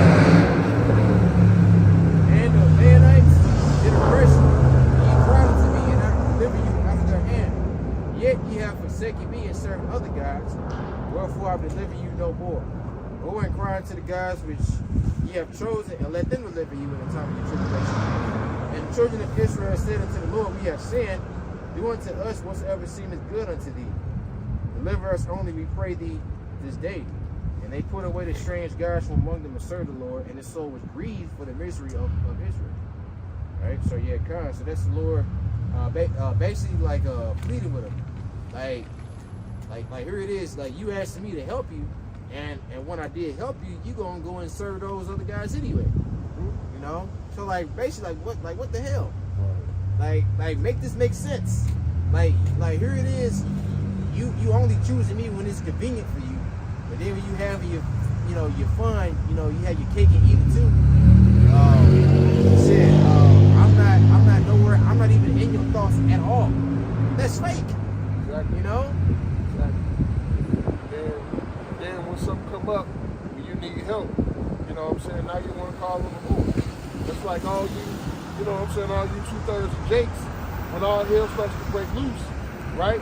Who you gonna be calling on? You gonna be calling on Jesus. You know what I'm saying? You Muslims, you gonna be calling on Allah. You know what I'm saying? You gonna be calling on all of these idols and things that you serve, and ain't gonna be no help for you. Ain't gonna be nobody to help you out. Ain't gonna be nobody to come and save you, right? And the Lord is gonna leave you out there to dry. And then you go at the last minute, you gonna come around talking about some, hey man, what were those guys on the corner talking about? Some Yahweh Ba'ashim Yahweh Shah. Lord, Yahweh Ba'ashim Yahweh Shah. Now you gonna try and call on the Lord at the last minute. Butchering the name. Right. Yahweh Shah Ba'ashim Yahweh. Why? You know what I'm saying? Saying all these different things. You can't even remember. You can't even remember the name. Right? So you ain't gonna get no response in that day, and the Lord is gonna let you out to dry because what? You want to come to Him in your calamity, but when you was living good, when you was living fat, and everything was nice and hunky dory for you, you had no thought of the Lord at all. So call on them other gods that you've been worshiping and had them save you. You know what I'm saying? Just like Elijah was mocking the prophets of Baal. You know what I'm saying? Is your guy asleep? You know what I'm saying? Is he out here? Did he go out for a run? Is he chilling with his woman? Where he at? And that's how you know we Jacob. That's some shit Jacob say. That's how Jacob make fun of your ass. You know what I'm saying? Kyle, go ahead, bro. Yeah, this is Ecclesiasticus, right? Chapter 5, starting at verse 2. It says, follow not thine own mind and thy strength to walk in the ways of thy heart, and say not, who shall control me for my works? For the Lord Yahweh will surely revenge thy pride. Say not, I have sinned, and what harm has happened unto me? For the Lord Yahweh is long-suffering. He will in no wise let thee go. Concerning propitiation, be not without fear to add sin to sin, and say not his mercy is great. He will not be pacified for the multitude of my sins, for mercy and wrath come from him, and his indignation resteth upon sinners. God. See, the whole point of this ministry, right, is to prophesy and to also, you know what I'm saying, give opportunity for you Israelites to turn back to your true gods, right? To turn back to who your true power is, right? Right. The Lord is giving you, with open arms, giving you the ability to come back to Him right? Learn his real name, learn the true doctrine of the Bible, and find out what you need to be doing before all hell breaks loose, right? How you can receive salvation before this world just is completely obliterated here in America, right? And not the earth necessarily, but America, Babylon the Great, and a few other countries are going to be completely decimated from the earth. And the Lord is giving you the instructions and the opportunity. It's like healthcare, right? You got a certain period of time to sign up every year, right? But once it's done, it's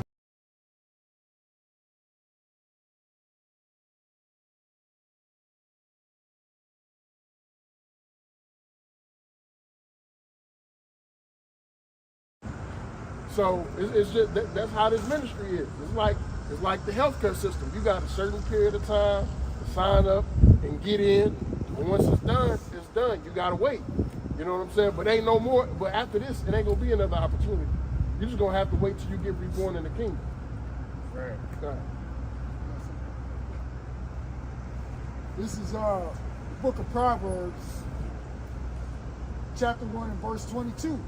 How long, ye simple ones, will ye love simplicity? And the scorners delight in their scorning, and fools hate knowledge. Turn you at my reproof. Behold, I will pour out my spirit upon you. I will make known my words unto you. Because I have called and ye refused, I have stretched out my hand, and no man regarded. But ye have set at naught all my counsels, and with none of my reproofs. I also will laugh at your calamity. I will mock when your fear cometh. When your fear cometh as desolation, and your destruction cometh as a whirlwind, when distress and anguish cometh upon you, then shall they call upon me, and I will not answer. They shall seek me early, but they shall not find me. For that they hated knowledge and did not choose the fear of the Lord. And I'll stop right there just to land back off what the brother was saying. You know, the Lord has given a window of opportunity for you to hear this 100% gospel, this 100% truth. Because these men that you see week in and week out, we're not going to always be out here. Right. There's going to be a day that's coming where the Lord is going to shut the door of mercy. And you're going to be left out in the cold. Okay? And like the brother was going into, you're going to be trying to remember, what were those names the men used to say all the time? And you're not, the Lord going to put the spirit down that you ain't even going to remember the names. Okay? All right? So, you know, take heed while you can. Like the brother was saying, these doors of mercy are going to close real soon. Right?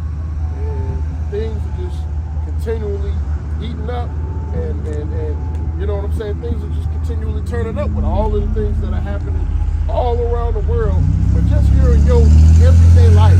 You know what I'm saying? Just like I said earlier, you can look on BOTP News and just see all of the hell that's going on here in your own city. You know what I'm saying? The Lord is not playing with you Israelites anymore, man. The Lord is not playing with you Israelites. He has his hand stretched out, right, through his men, through the prophets, the men of the Lord that are preaching and prophesying the 100% gospel out here on the corners, week in and week out, right?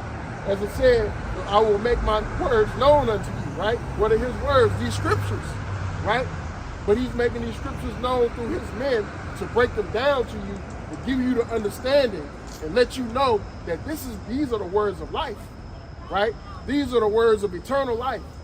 You know what I'm saying? This is the living water, right?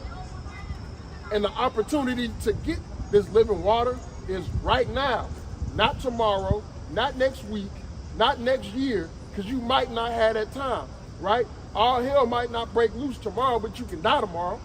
Right. You know what I'm saying? The Lord can allow you not to see the year 2024. I know a lot of people that died on New Year's, man. Right. Who thought that, you know what I'm saying, the next year was going to be all good and fun. This is my year.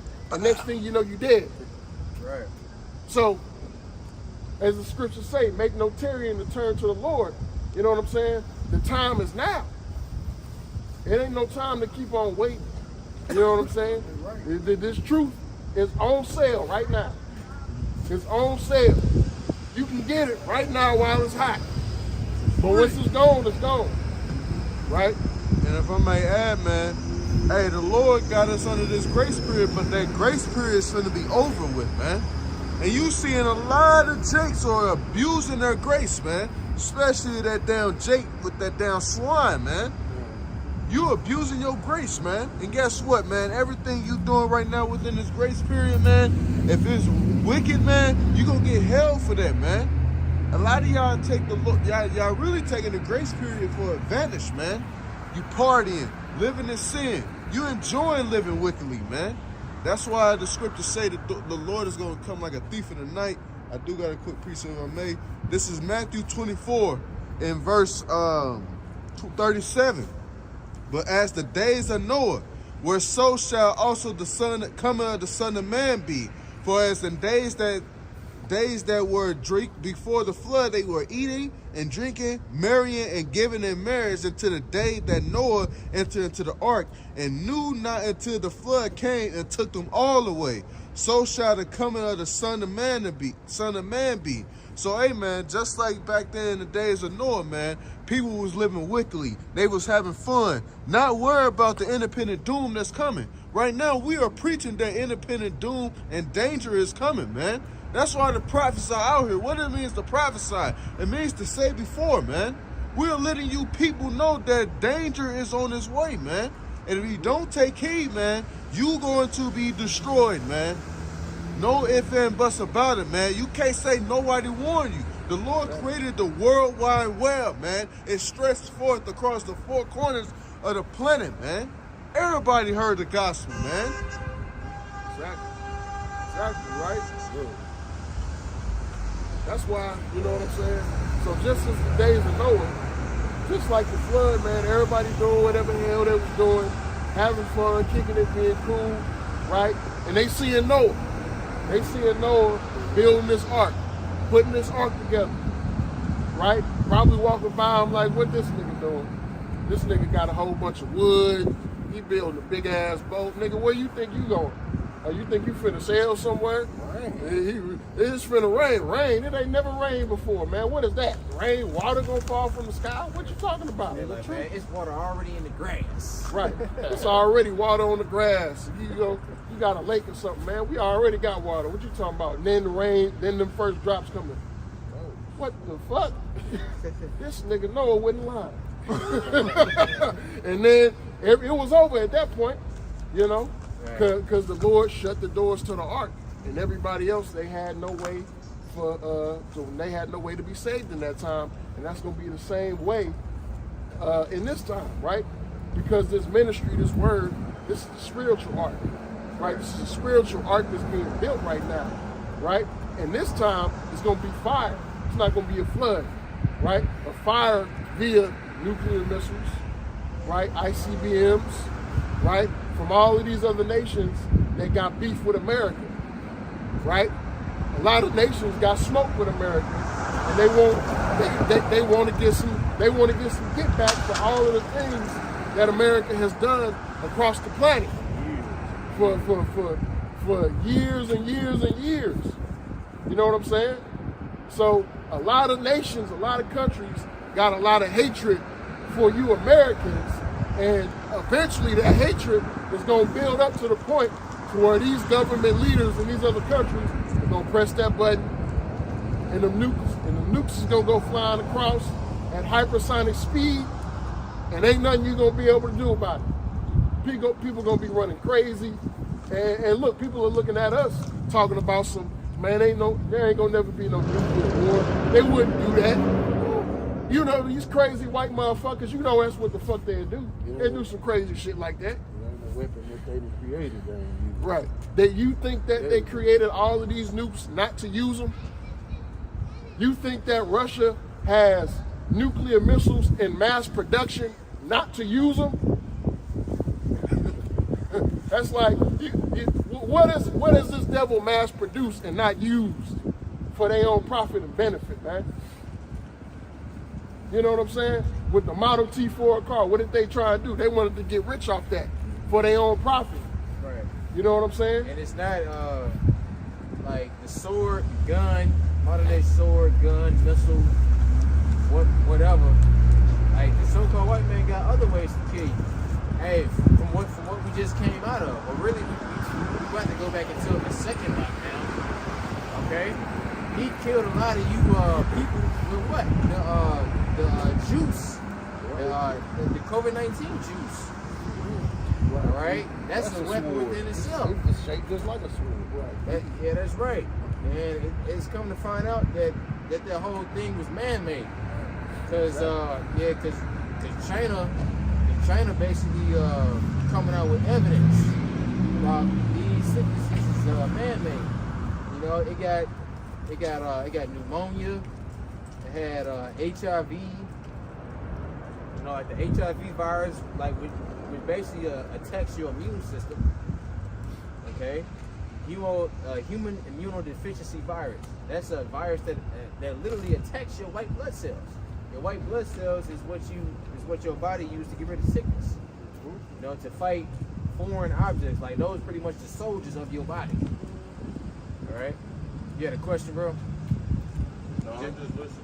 I'm waiting on the brother because he said he talked to y'all through the comments and stuff like that. And he wanted to come say something to y'all because he make his own little videos and stuff. Okay. I ain't want to just wait on fire. I'd rather just come out here and get edified. You know what I'm saying? Time. That's great, right? You get that Revelation 13 and 1 through 7. This is the book of Revelation, chapter 13, verse 1.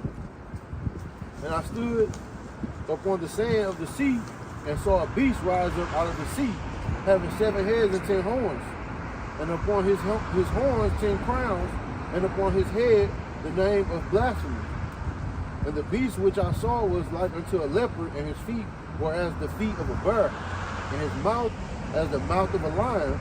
And the dragon gave him his power and his seat and great authority. And I saw one of his heads as it were wounded to death, and his deadly wound was healed. And all the world wondered after the beast. And they worshipped the dragon which gave power unto the beast, and they worshipped the beast, saying, Who is like unto this beast, who is able to make war with him? And there was given unto him a mouth speaking great things and blasphemies, and power was given unto him to continue 42 months. And he opened his mouth in blasphemy against Yahweh, and blasphemed his name and his tabernacle, and them that dwell in heaven. And it was given unto him to make war with the saints, and to overcome them, and power was given him over all kindreds and tongues and nations. Right? So this beast is talking about NATO and the EU, right? NATO and the EU, which are EU, the European Union, is the financial arm, and NATO is the military part of the beast. And the whore, which is Babylon the Great, sits on top of the beast, right? And this beast has been risen up, you know what I'm saying, to take over the planet and have jurisdiction over the entire planet, right? And everybody is looking at the beast like, who can come against him, right? Just like they say, you know what I'm saying, just like how all of these Americans are proud and everything like that, right? How confident they are that America will never be destroyed. Any country, the nation that comes against America, you know what I'm saying, is going to be defeated and fall. That's what that's talking about. Yeah, man, they show you that in Call of Duty Modern Warfare. Like, because, you know, you got the British government, the British military, and you got the American military, all right? And who are they going against? Russia. Right, exactly. Right? Russia, and, Iran, yeah. You know what I'm saying? Who we know is the BRICS nations. That's right. Right? And shit. Hey, but that's not going to happen in real life, because America's going to be destroyed. That's right. All right? Like, there is no getting out of this. It's not, like Morpheus said in the Matrix, there is no if, it's just a matter of when. Exactly. You know, because, hey, it's already written. And, I mean, everything else in the scriptures came to pass. Why wouldn't this? Right, so why wouldn't this come to pass? Transatlantic slave trade happened. The fall of Rome happened. What? Then we healed. 70 AD happened. Like the falling away happened. The flood happened. All right. The sacking of the temple happened. All right. You Edomites coming into power again. That happened. Right? All of the previous empires before you Edomites, that happened. That was prophesied in the scriptures. That's right. You know? So what makes you think that this is not gonna happen? Like all those other kingdoms failed. The Lord killed the Egyptians, killed Pharaoh. You know, so what makes this place so damn special? Right. It ain't nothing special about America. Right. As a matter of fact, this is the least special place out of all of the empires, man.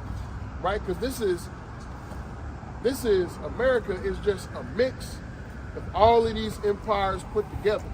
Right? Egypt, the Assyrians, the Babylonians, the Medo-Persians, right? The ancient Roman Empire, right? All of these kingdoms are now mixed into one, which we call the United States of America, because you see an aspect of all of them here in America, right? Egypt had the Israelites in slavery. That happened here in America. Babylon. Yep, Babylon, all of the witchcraft, all of the, you know what I'm saying?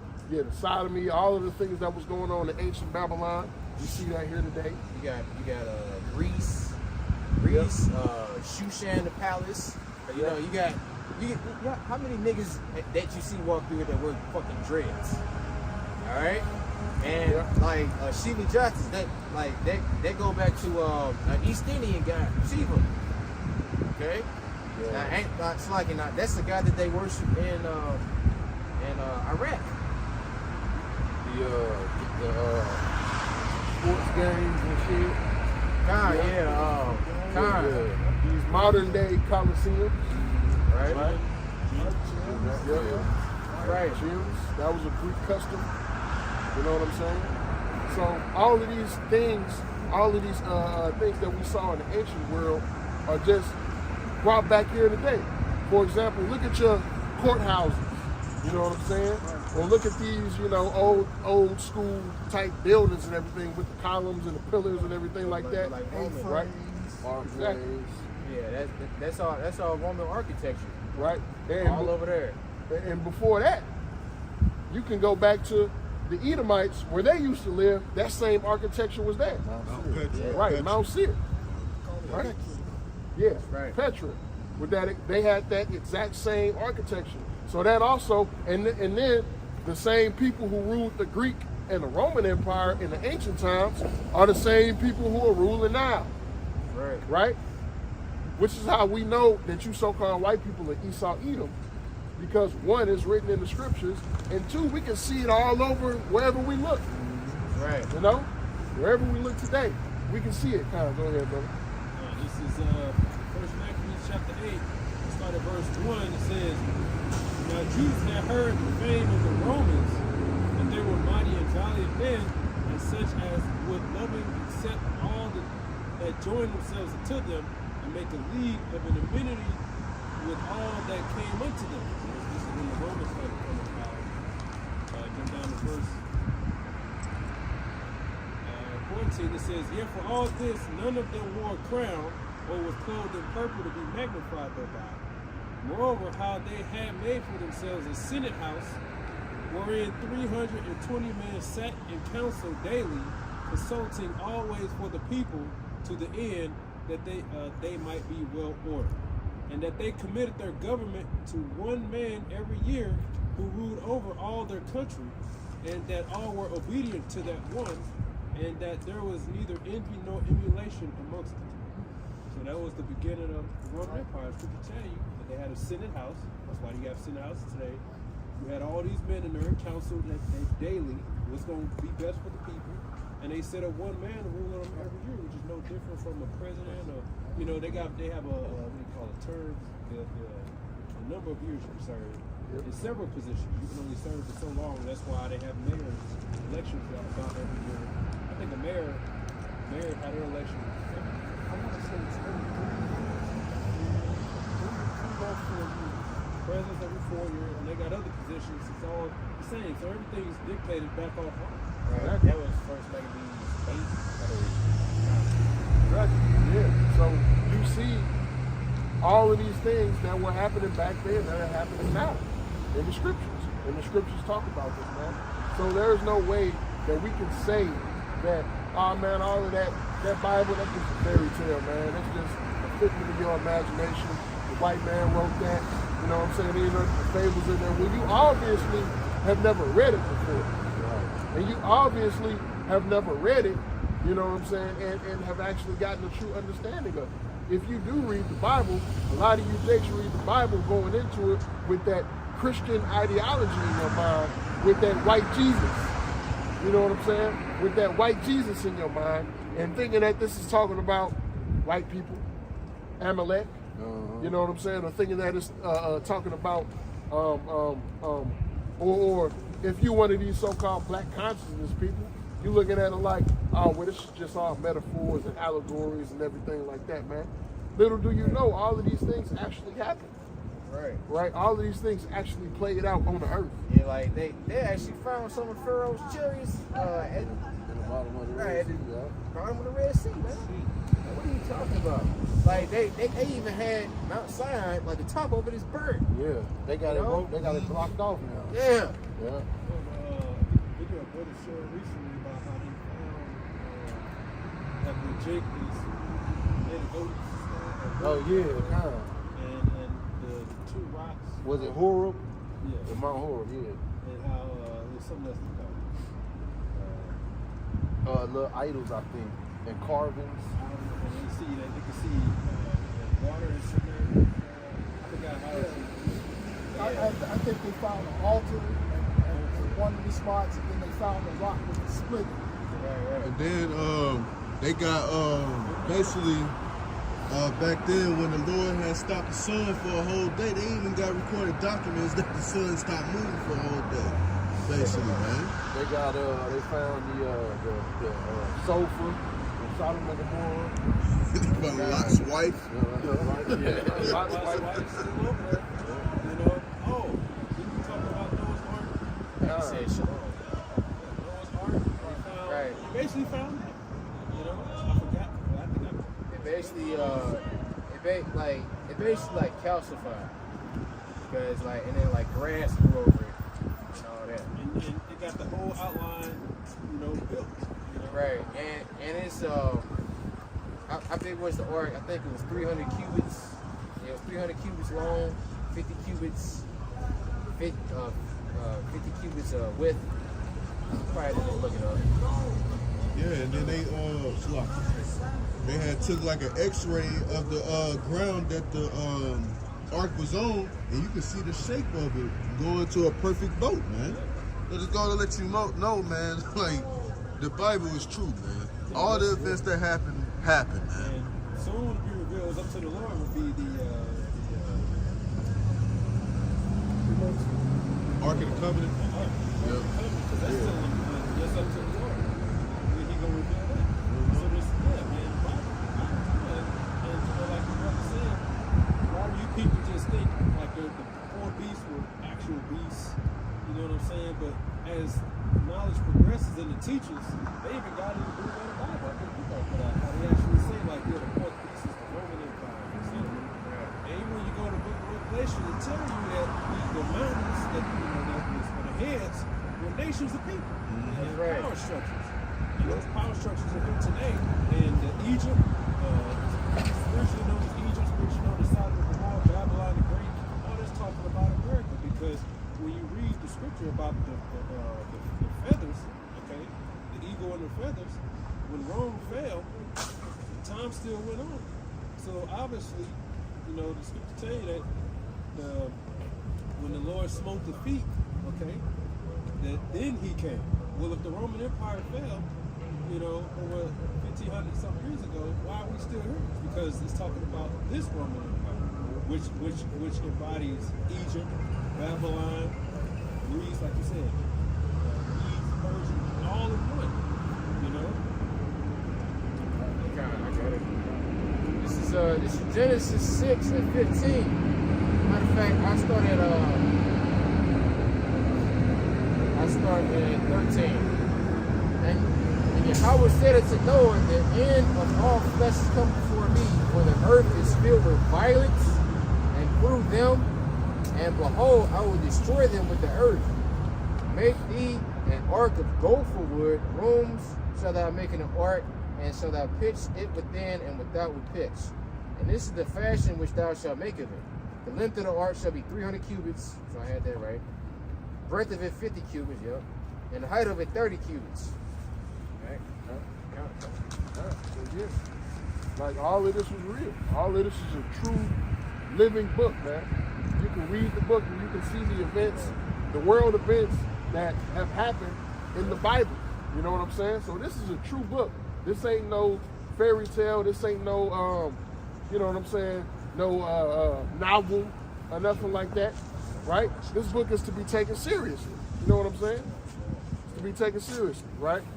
So, right, this is why we take heed. So this is why we say, well, look, if all of these things that happen in the book, and all of these things that happen in the book, what's going on, brother? What's going on? Right? If all of these things that happen in the book are true, what makes you think that America is not prophesied in the Bible, and America's judgment is not prophesied in the Bible? You know what I'm saying? You got that Daniel chapter 7. And then This is the book of Daniel, chapter 7, and verse 23. It reads, thus he said, the fourth beast shall be the fourth kingdom upon earth, which shall be diverse from all kingdoms, shall devour the whole earth, and shall tread it down, and break it in pieces. 10 horns out of this kingdom are 10 kings that shall arise, another shall rise after them, he shall be diverse from the first, and he shall subdue 3 kings. He shall speak great words against the Most High, and shall wear out the saints of the Most High, and think to change times and laws. They shall be given into his hand until the times of the dividing times. right? So again, prophesying about the nations today, right? This is the fourth beast, or the revival of the fourth beast, which is the Roman Empire, right? Talking about NATO and the EU, 7 heads and the 10 horns, you know? Right? And it says that the 10 horns are 10 kings, right? Which are talking about nations, right? Nations and countries, you know? So again, this is prophet. The scriptures are living water, man. The scriptures are living, and the prophecies are true. You can't find this in the Quran.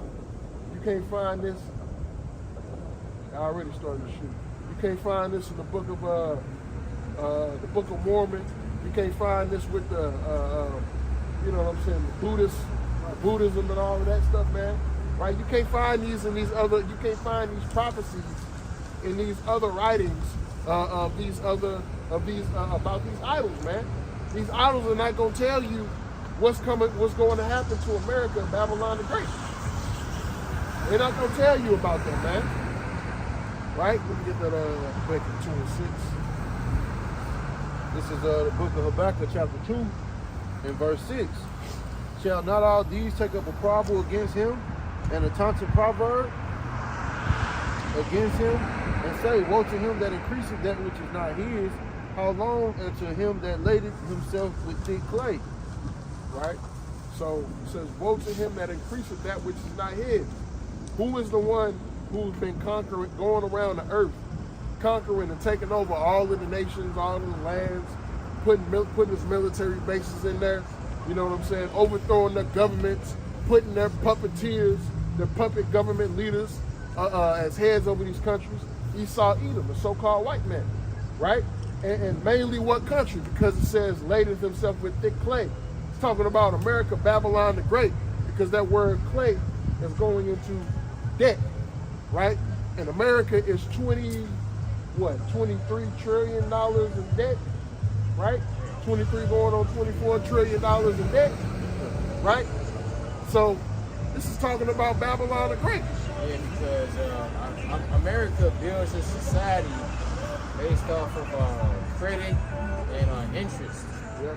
You know, and a lot of them people, they really can't afford that shit. You know?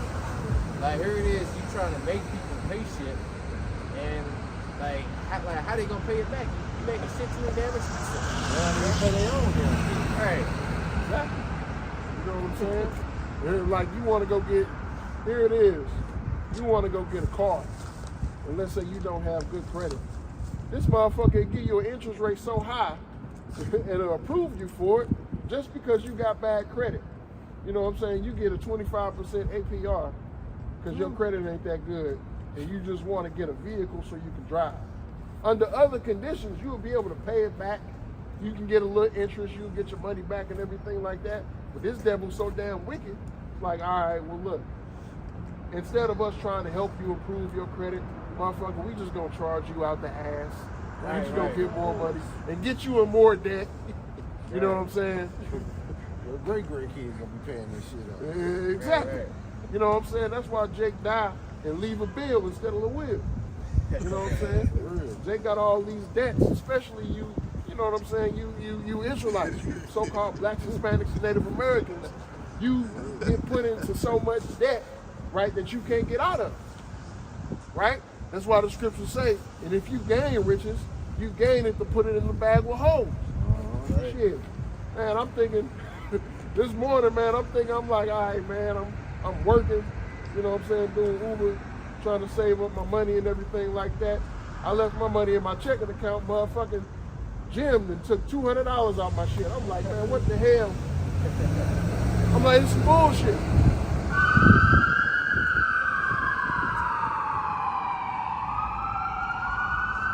It's some bullshit. This is some bullshit because, you know what I'm saying, even when you try and be financially responsible and try and be financially sound, you know what I'm saying, it's always something that's going to come up for you Israelites. Yeah, what about when they take some shit too early? And you like, oh, man, I ain't gonna pay for this right now. And that's like, oh, we'll owe you. No, get my shit back.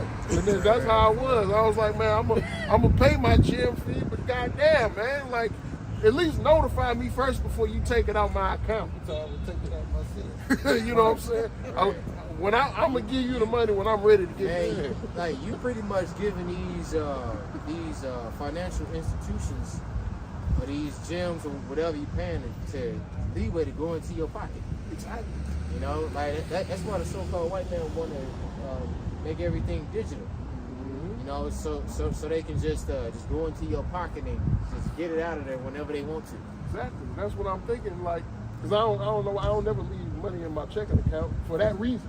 For that reason, I always put it in my savings account just in case it's some shit. And you know what I'm saying? You might have had a subscription or something, and motherfucker go in there. You look, I got this much. Next hour, you look. Damn, Apple good for taking their money out your shit. See, like, look, like, I know, Apple, you'll cancel a subscription with Apple, and then they'll put it back on. Yeah. Right. I'm like, goddamn.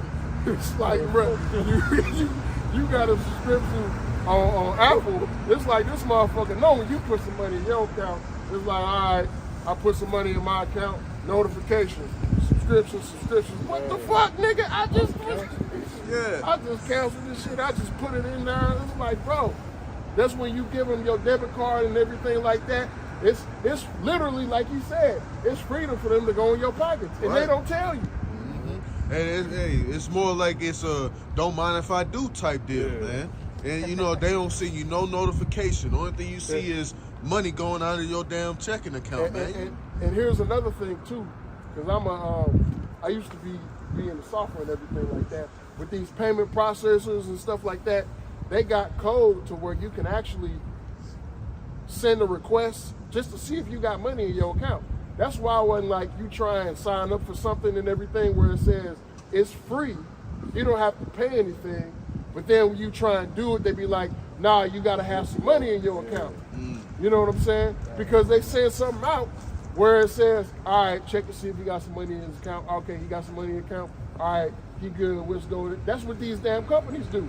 They sending out requests. That's how every time you put some money in your account, it's always coming right back out from these damn subscriptions that you might not have paid or you might have missed, because they're constantly sending signals or sending API requests and see if he got some money in his account. Okay, he's got some money in his account. He didn't pay his subscription for this month. Let's go ahead and get that. Let's go ahead and get that. Yeah, you got that money? Okay, yeah. Right on, nigga. Yeah, give me my shit. You know what I'm saying? But that's this damn devil, man. That's what comes with this damn devil. He's got access to your pockets. That's when that C-HIP comes out and is made mandatory. It's going to be even worse. The MOTP is going to be even worse than that, because he's going to be able to say, all right, you can't even have any money. You can't even have any money, or you're talking this type of talk. Okay, well look, now you owe us. You want to be radical. You want to go against what we say is good and what is not good. All right, well look, all your paychecks, you still got to go to work, but you ain't getting no paycheck. Garnish your wages just like that. I'm going to garnish all your wages. And I don't give a fuck if you got to pay rent or not. As a matter of fact, you can't even pay your rent without the C-HIP. You know what I'm saying? So that's how it's going to be in these days, man. That's why we need to have faith on Yahweh Bashim Yahweh Shai. Yep. That's why we need faith in the Lord. And that's because why he's the only one that's going to be able to get us through these times. These times are going to be trying times, man. These little things and little situations that we go through right now, you know what I'm saying, on a daily basis, with whatever you may have to go through in life, it's just to prepare you for that big thing, for those big trials and those big tests, you know what I'm saying, that we're going to have to go through during Jacob's trouble, when all hell breaks loose, you know what I'm saying? So this is what we got to be prepared for, and that's what we always got to lean on Yahweh Bashim Yahweh Shai. Right, always be praying for an increase of faith. Always be praying for, you know what I'm saying, the diligence and the ability to endure these trials that we go through now, and, you know what I'm saying, to keep faith in that day, right? That's why the Lord said simply, take no thought what you shall eat and what you shall drink, because the Lord gonna take care of all things, man. Fireworks. It ain't fireworks. It ain't fireworks.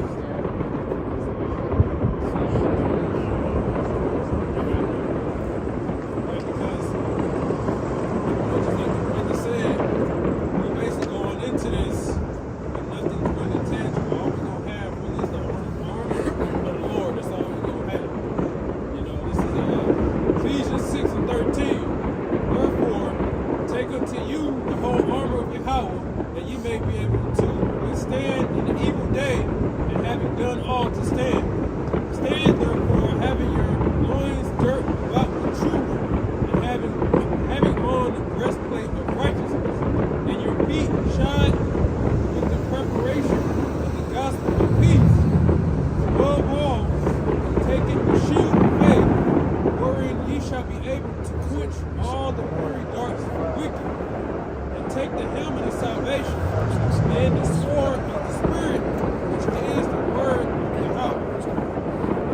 Right, so this is the armor that we're going to have, which is ultimately is the covering of the faith of the Lord.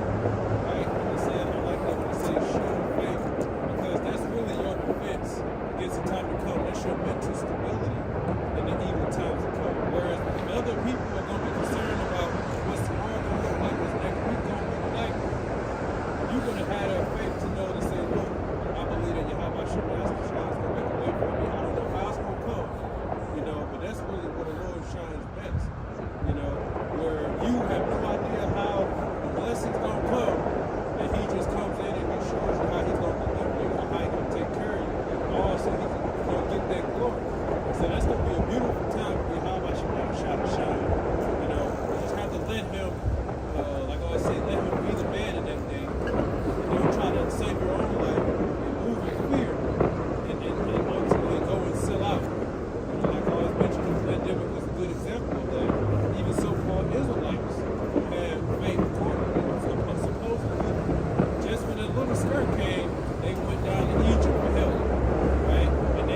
tried to justify by saying, oh, yeah, we know he the devil, but he ain't the devil no more, not right now. So what you believe? So that shows you lack of faith, no faith at all. And that shows that when the time of trouble comes, Jacob ran to Egypt for help. So we're gonna really see who's the true believers in that day, like we always say. When they bring that chip, as much as people can laugh about, when they really bring that and the threat of actually being able to put food on your table is a stumbling block for you to get that, you're gonna see what you're gonna do. You're gonna see what you're gonna do. And a lot of those classes gonna take it and justify themselves and saying, oh, it ain't the MOTV, or oh, I can still repent, right? And that's what we're gonna see. We're gonna see, you know, when that time comes, that hour of temptation, who's really gonna be about fear of the Lord. The Lord's gonna sit back and watch, say, I'm gonna see who really has my fear, who really trusts me. For those of you who's gonna go and take the trip, run to Egypt for help, or maybe behind the scenes, you go and take it, right? The Lord's gonna expose you, because the scripture do talk about that canker, which is that cancer that you're gonna get, you know, as a punishment. So the scriptures say, right, woe to them that turn to Egypt for help, right? Or woe to them that put their trust in Egypt, right? So if you're thinking that this so-called white man and these Edomites got the solution to your problems in that day, well, you're gonna be sadly mistaken. Because Esau Edom, this motherfucker, he don't do nothing without strings attached. He don't give you no help without some type of benefit for him, and that benefit is never righteous. That benefit is never to actually help you out. He give you something that'll help you out for a time, right? But then it'll turn around and it'll just be, you know what I'm saying? It'll just be something that bites you in the ass or something that's harmful to you, right? Just like the, you know what I'm saying? The jump shots, man, right? It was supposed to keep you from getting the COVID-45 virus, right? But then a lot of you end up still getting it. And then a lot of times, multiple times. And then a lot of y'all just ended up dropping dead from it, right? Here it is, you know what I'm saying? Gil Bates was the main one who went on camera and said, with these vaccines, we can drastically reduce the population. And everybody just turned it, clapped for that. And all you Israelites turned a blind eye to what he said. You turn a blind eye to what he said, and here it is. These jump shots come out, and you lining up to take it. Right. So I can put there is they may be struggling or whatever. Maybe insecure about how you look. Hey, at least you ain't got that juice in you. Okay? And that's why these Edomites, they talk about the universal vaccine. You know, basically like to vaccinate you through the air, through food, and all that. Because like they know a lot of people didn't take it. Guess what? We still not gonna take it. They don't want none of that. Like, I done had COVID about 2-3 times. And the Lord healed me every single time. Nothing. You know, I didn't die. Yeah, I was sick as hell. But eventually my immune system fought it off. Did what it's supposed to do. And I remember when I called, you talking about being sick. Oh man, Like weak as hell. You weak, you can't eat, coughing. I got on the floor. I ain't gonna lie. I got on the floor. I prayed. I told God, "I said, you ready? I'm ready." I didn't care. But healed me. And I made a video about it. I don't know if anybody saw it. You know, I made a video about being sick. That's legit. Yeah. Because the elder not to talk about shit. Right. So, you know,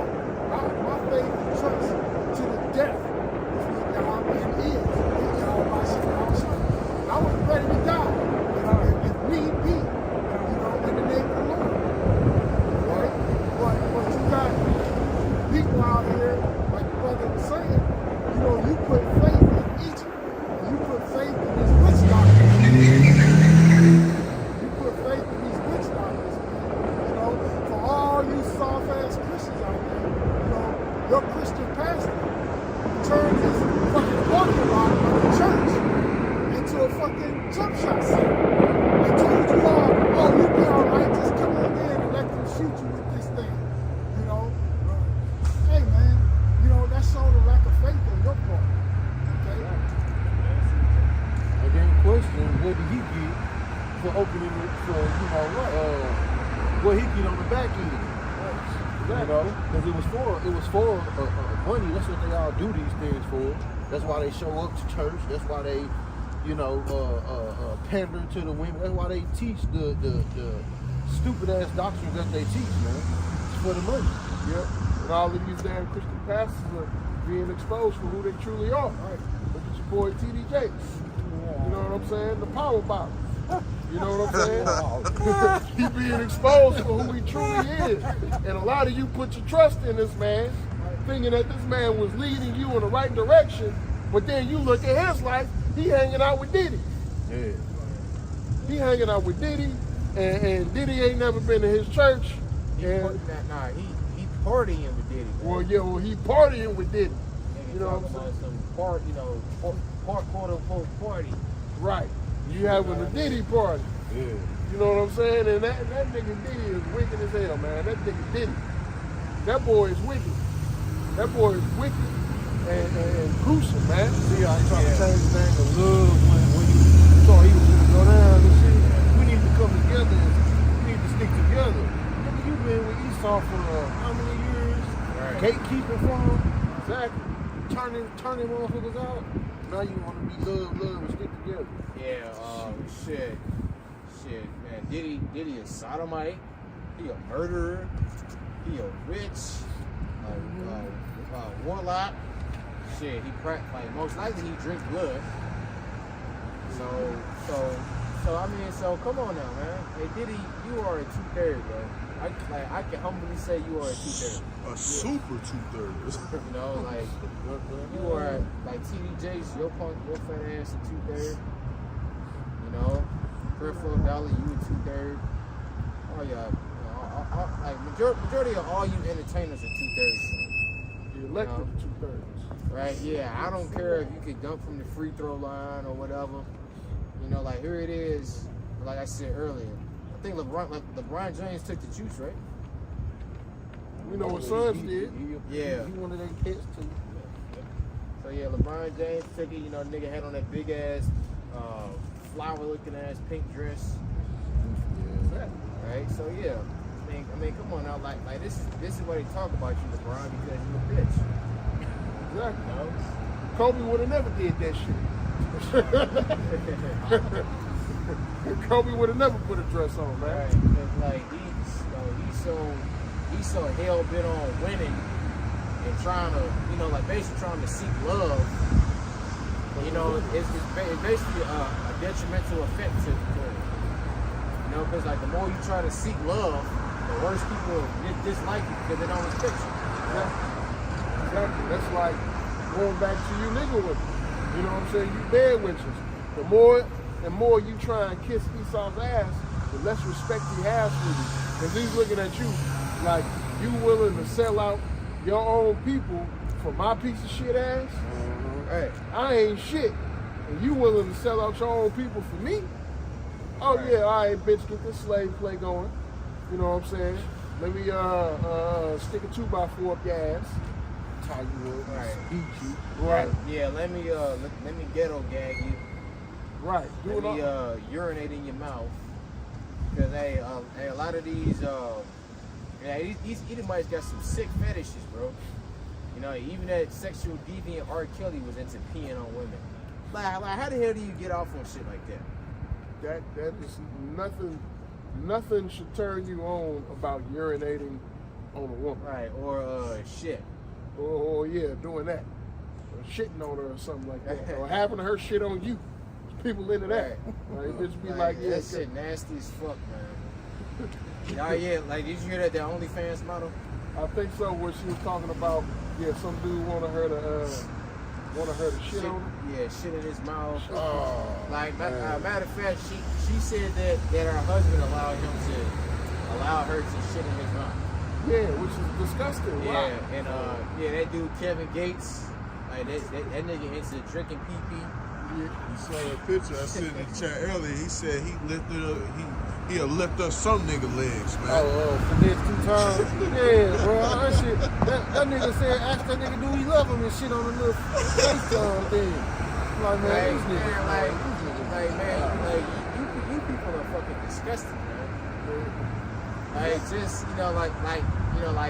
just some regular food and some wine and some slow jams and then just some regular sex ain't good enough. Shit, that's good enough for me. Shit. What the shit is?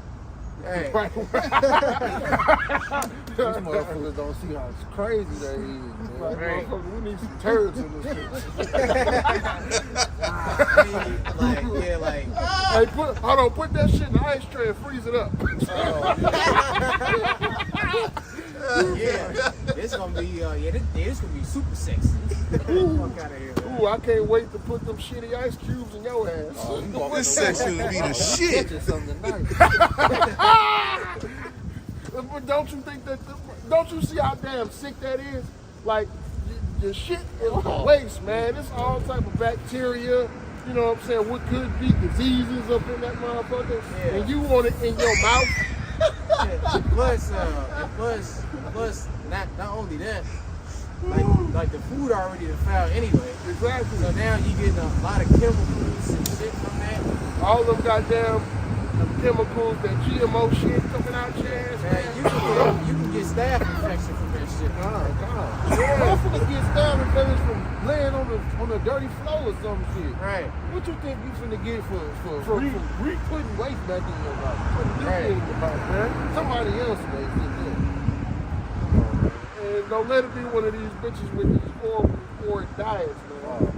Bitch eating shrimp and crab legs, and you want that, the waste of that in your mouth. Woo! This is a sick place, man. And you can't clean it up. You can't clean this place. Shit smell like rotten eggs, man. Like, Exactly. like you people are literally animals, man. Horrible. Good time. Well, they in the beast mode of their minds. You know what I'm saying? Their minds are cluttered with nothing but darkness. Right. This shit is fucked up. Damn, hey, and that's a horrible state to be in. Even the people around us are even blessed to have a man of the Lord around them. You know what I'm saying? You know, because like they got some form of so-called, I ain't gonna say so-called, but they got some form of enlightenment. Like even my mother said, them Edomites. This Edomites, man. You know what I'm saying? But yeah, like if you probably broke my fucking leg. maybe 60. Right. It's just, this place is just defiled and wicked. It's just defiled, wicked, and the only thing that's gonna clean this place up is fire. That's right. Nuclear fire, man. Right? That's the only place that's gonna clean this place up. Everything just gotta be burnt, and we gotta start over with the foundation of righteousness. Yeah. Right? A foundation of righteousness via what the Lord deems as righteous, man. Right? With his law, statutes, and commandments being in order, right? Having the families back together. You know what I'm saying? This place is just nothing but destruction. America is nothing but destruction. That's all it is, man. That's all it is. If you come to America, this is why these people come from these other countries, and they come to America and they just lose all form of, you know what I'm saying, all sense of morale and everything that they had back home, because that's what this place does to you, right? Giving you all of the freedom, you know what I'm saying? Oh, I can do whatever the hell I want to, all as long as it's within the laws of Babylon the Great, and sometimes you can even bypass that. You know what I'm saying? I can do whatever the hell I want to do and get away with it. Whereas in my country, if I wanted to go and commit adultery on my husband, you know what I'm saying, you get put to death. if you want to go out here and be a sodomite in the country back home, I get put to death. But shit, I can, you know what I'm saying, take all the rides I want to. You know what I'm saying? So it's like, that's why this place is likened. That's why this place is likened unto Sodom and Gomorrah. Because the same thing was going on back then. It's just now it's on a much bigger level and a higher scale. You know? So that's why this place got to be put down, man. You got that Revelation 18? Done.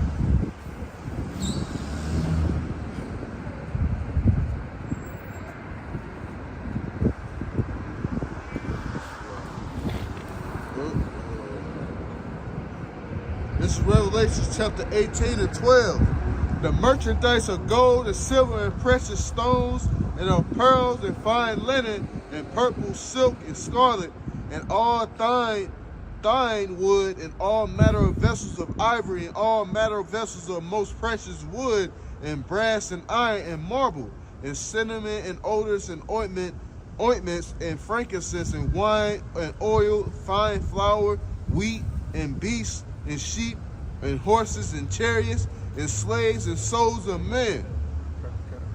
Yep, so when you look at this place, man, and you look at this place from a surface level, you see all of the glitz and the glamour, the glory, you know what I'm saying? All right, you can come here, I can go and, you know what I'm saying, build a business, I can get a Bentley, I can get this car, I can get that car, I can have this many women, I can do this, you know what I'm saying? I can go get me a baddie or something like that, man.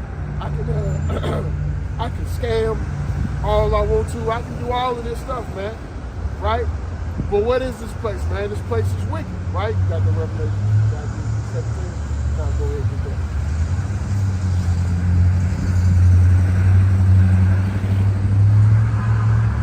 Book of Revelation, chapter 17, verse 1. It reads, "And there came one of the seven angels who had the seven vials, and talked with me, saying unto me, Come hither, I will show unto thee the judgment of the great whore that sitteth upon many waters, with whom the kings of the earth have committed fornication, and the inhabitants of the earth have been made drunk with the wine of her fornication. So he carried me away in the spirit into the wilderness, and I saw a woman sit upon a scarlet-colored beast full of names of blasphemy, having 7 heads and 10 horns. And the woman was arrayed in purple and scarlet, and decked with gold and precious stones and pearls, having a golden cup in her hand full of abominations and filthiness of her fornication. And upon her forehead was a name written, Mystery Babylon the Great, the mother of harlots and abominations of the earth. And I saw the woman drinking with the blood of the saints, and with the blood of the martyrs of Yahushua. And when I saw her, I wondered with great admiration." Keep going. Yeah. "And the angel said unto me, Wherefore didst thou marvel? I will tell thee the mystery of the woman and of the beast that carried her, which hath the 7 heads and 10 horns. The beast that thou sawest was and is not, and shall ascend out of the bottomless pit, and go into perdition. And they that dwell on the earth shall wonder whose names were not written in the book of life from the foundation of the world. And they behold the beast that was, and is not, and yet is. And here is mine which hath wisdom. The 7 heads are 7 mountains on which the woman sitteth. There are 7 kings, 5 are fallen, and 1 is, and the others not yet come. And when he cometh, he must continue a short space. And the beast that was and is not, even he is the 8th, and is of the 7, and goeth into perdition. And the 10 horns which thou sawest are 10 kings, which have received no kingdom as yet, but receive power as kings 1 hour with the beast. These have one mind, and shall give their power and strength unto the beast. These shall make war with the Lamb, and the Lamb shall overcome them. For he is the Lord of lords and King of kings.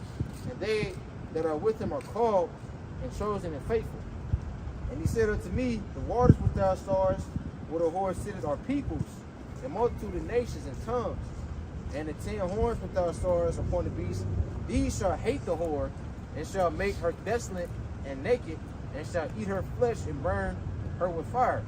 For Yahweh hath his will, and to agree and give their kingdom unto the beast to be fulfilled. And along with thy stars is that great city which reigneth over the kingdom. Down this current empire that we see today.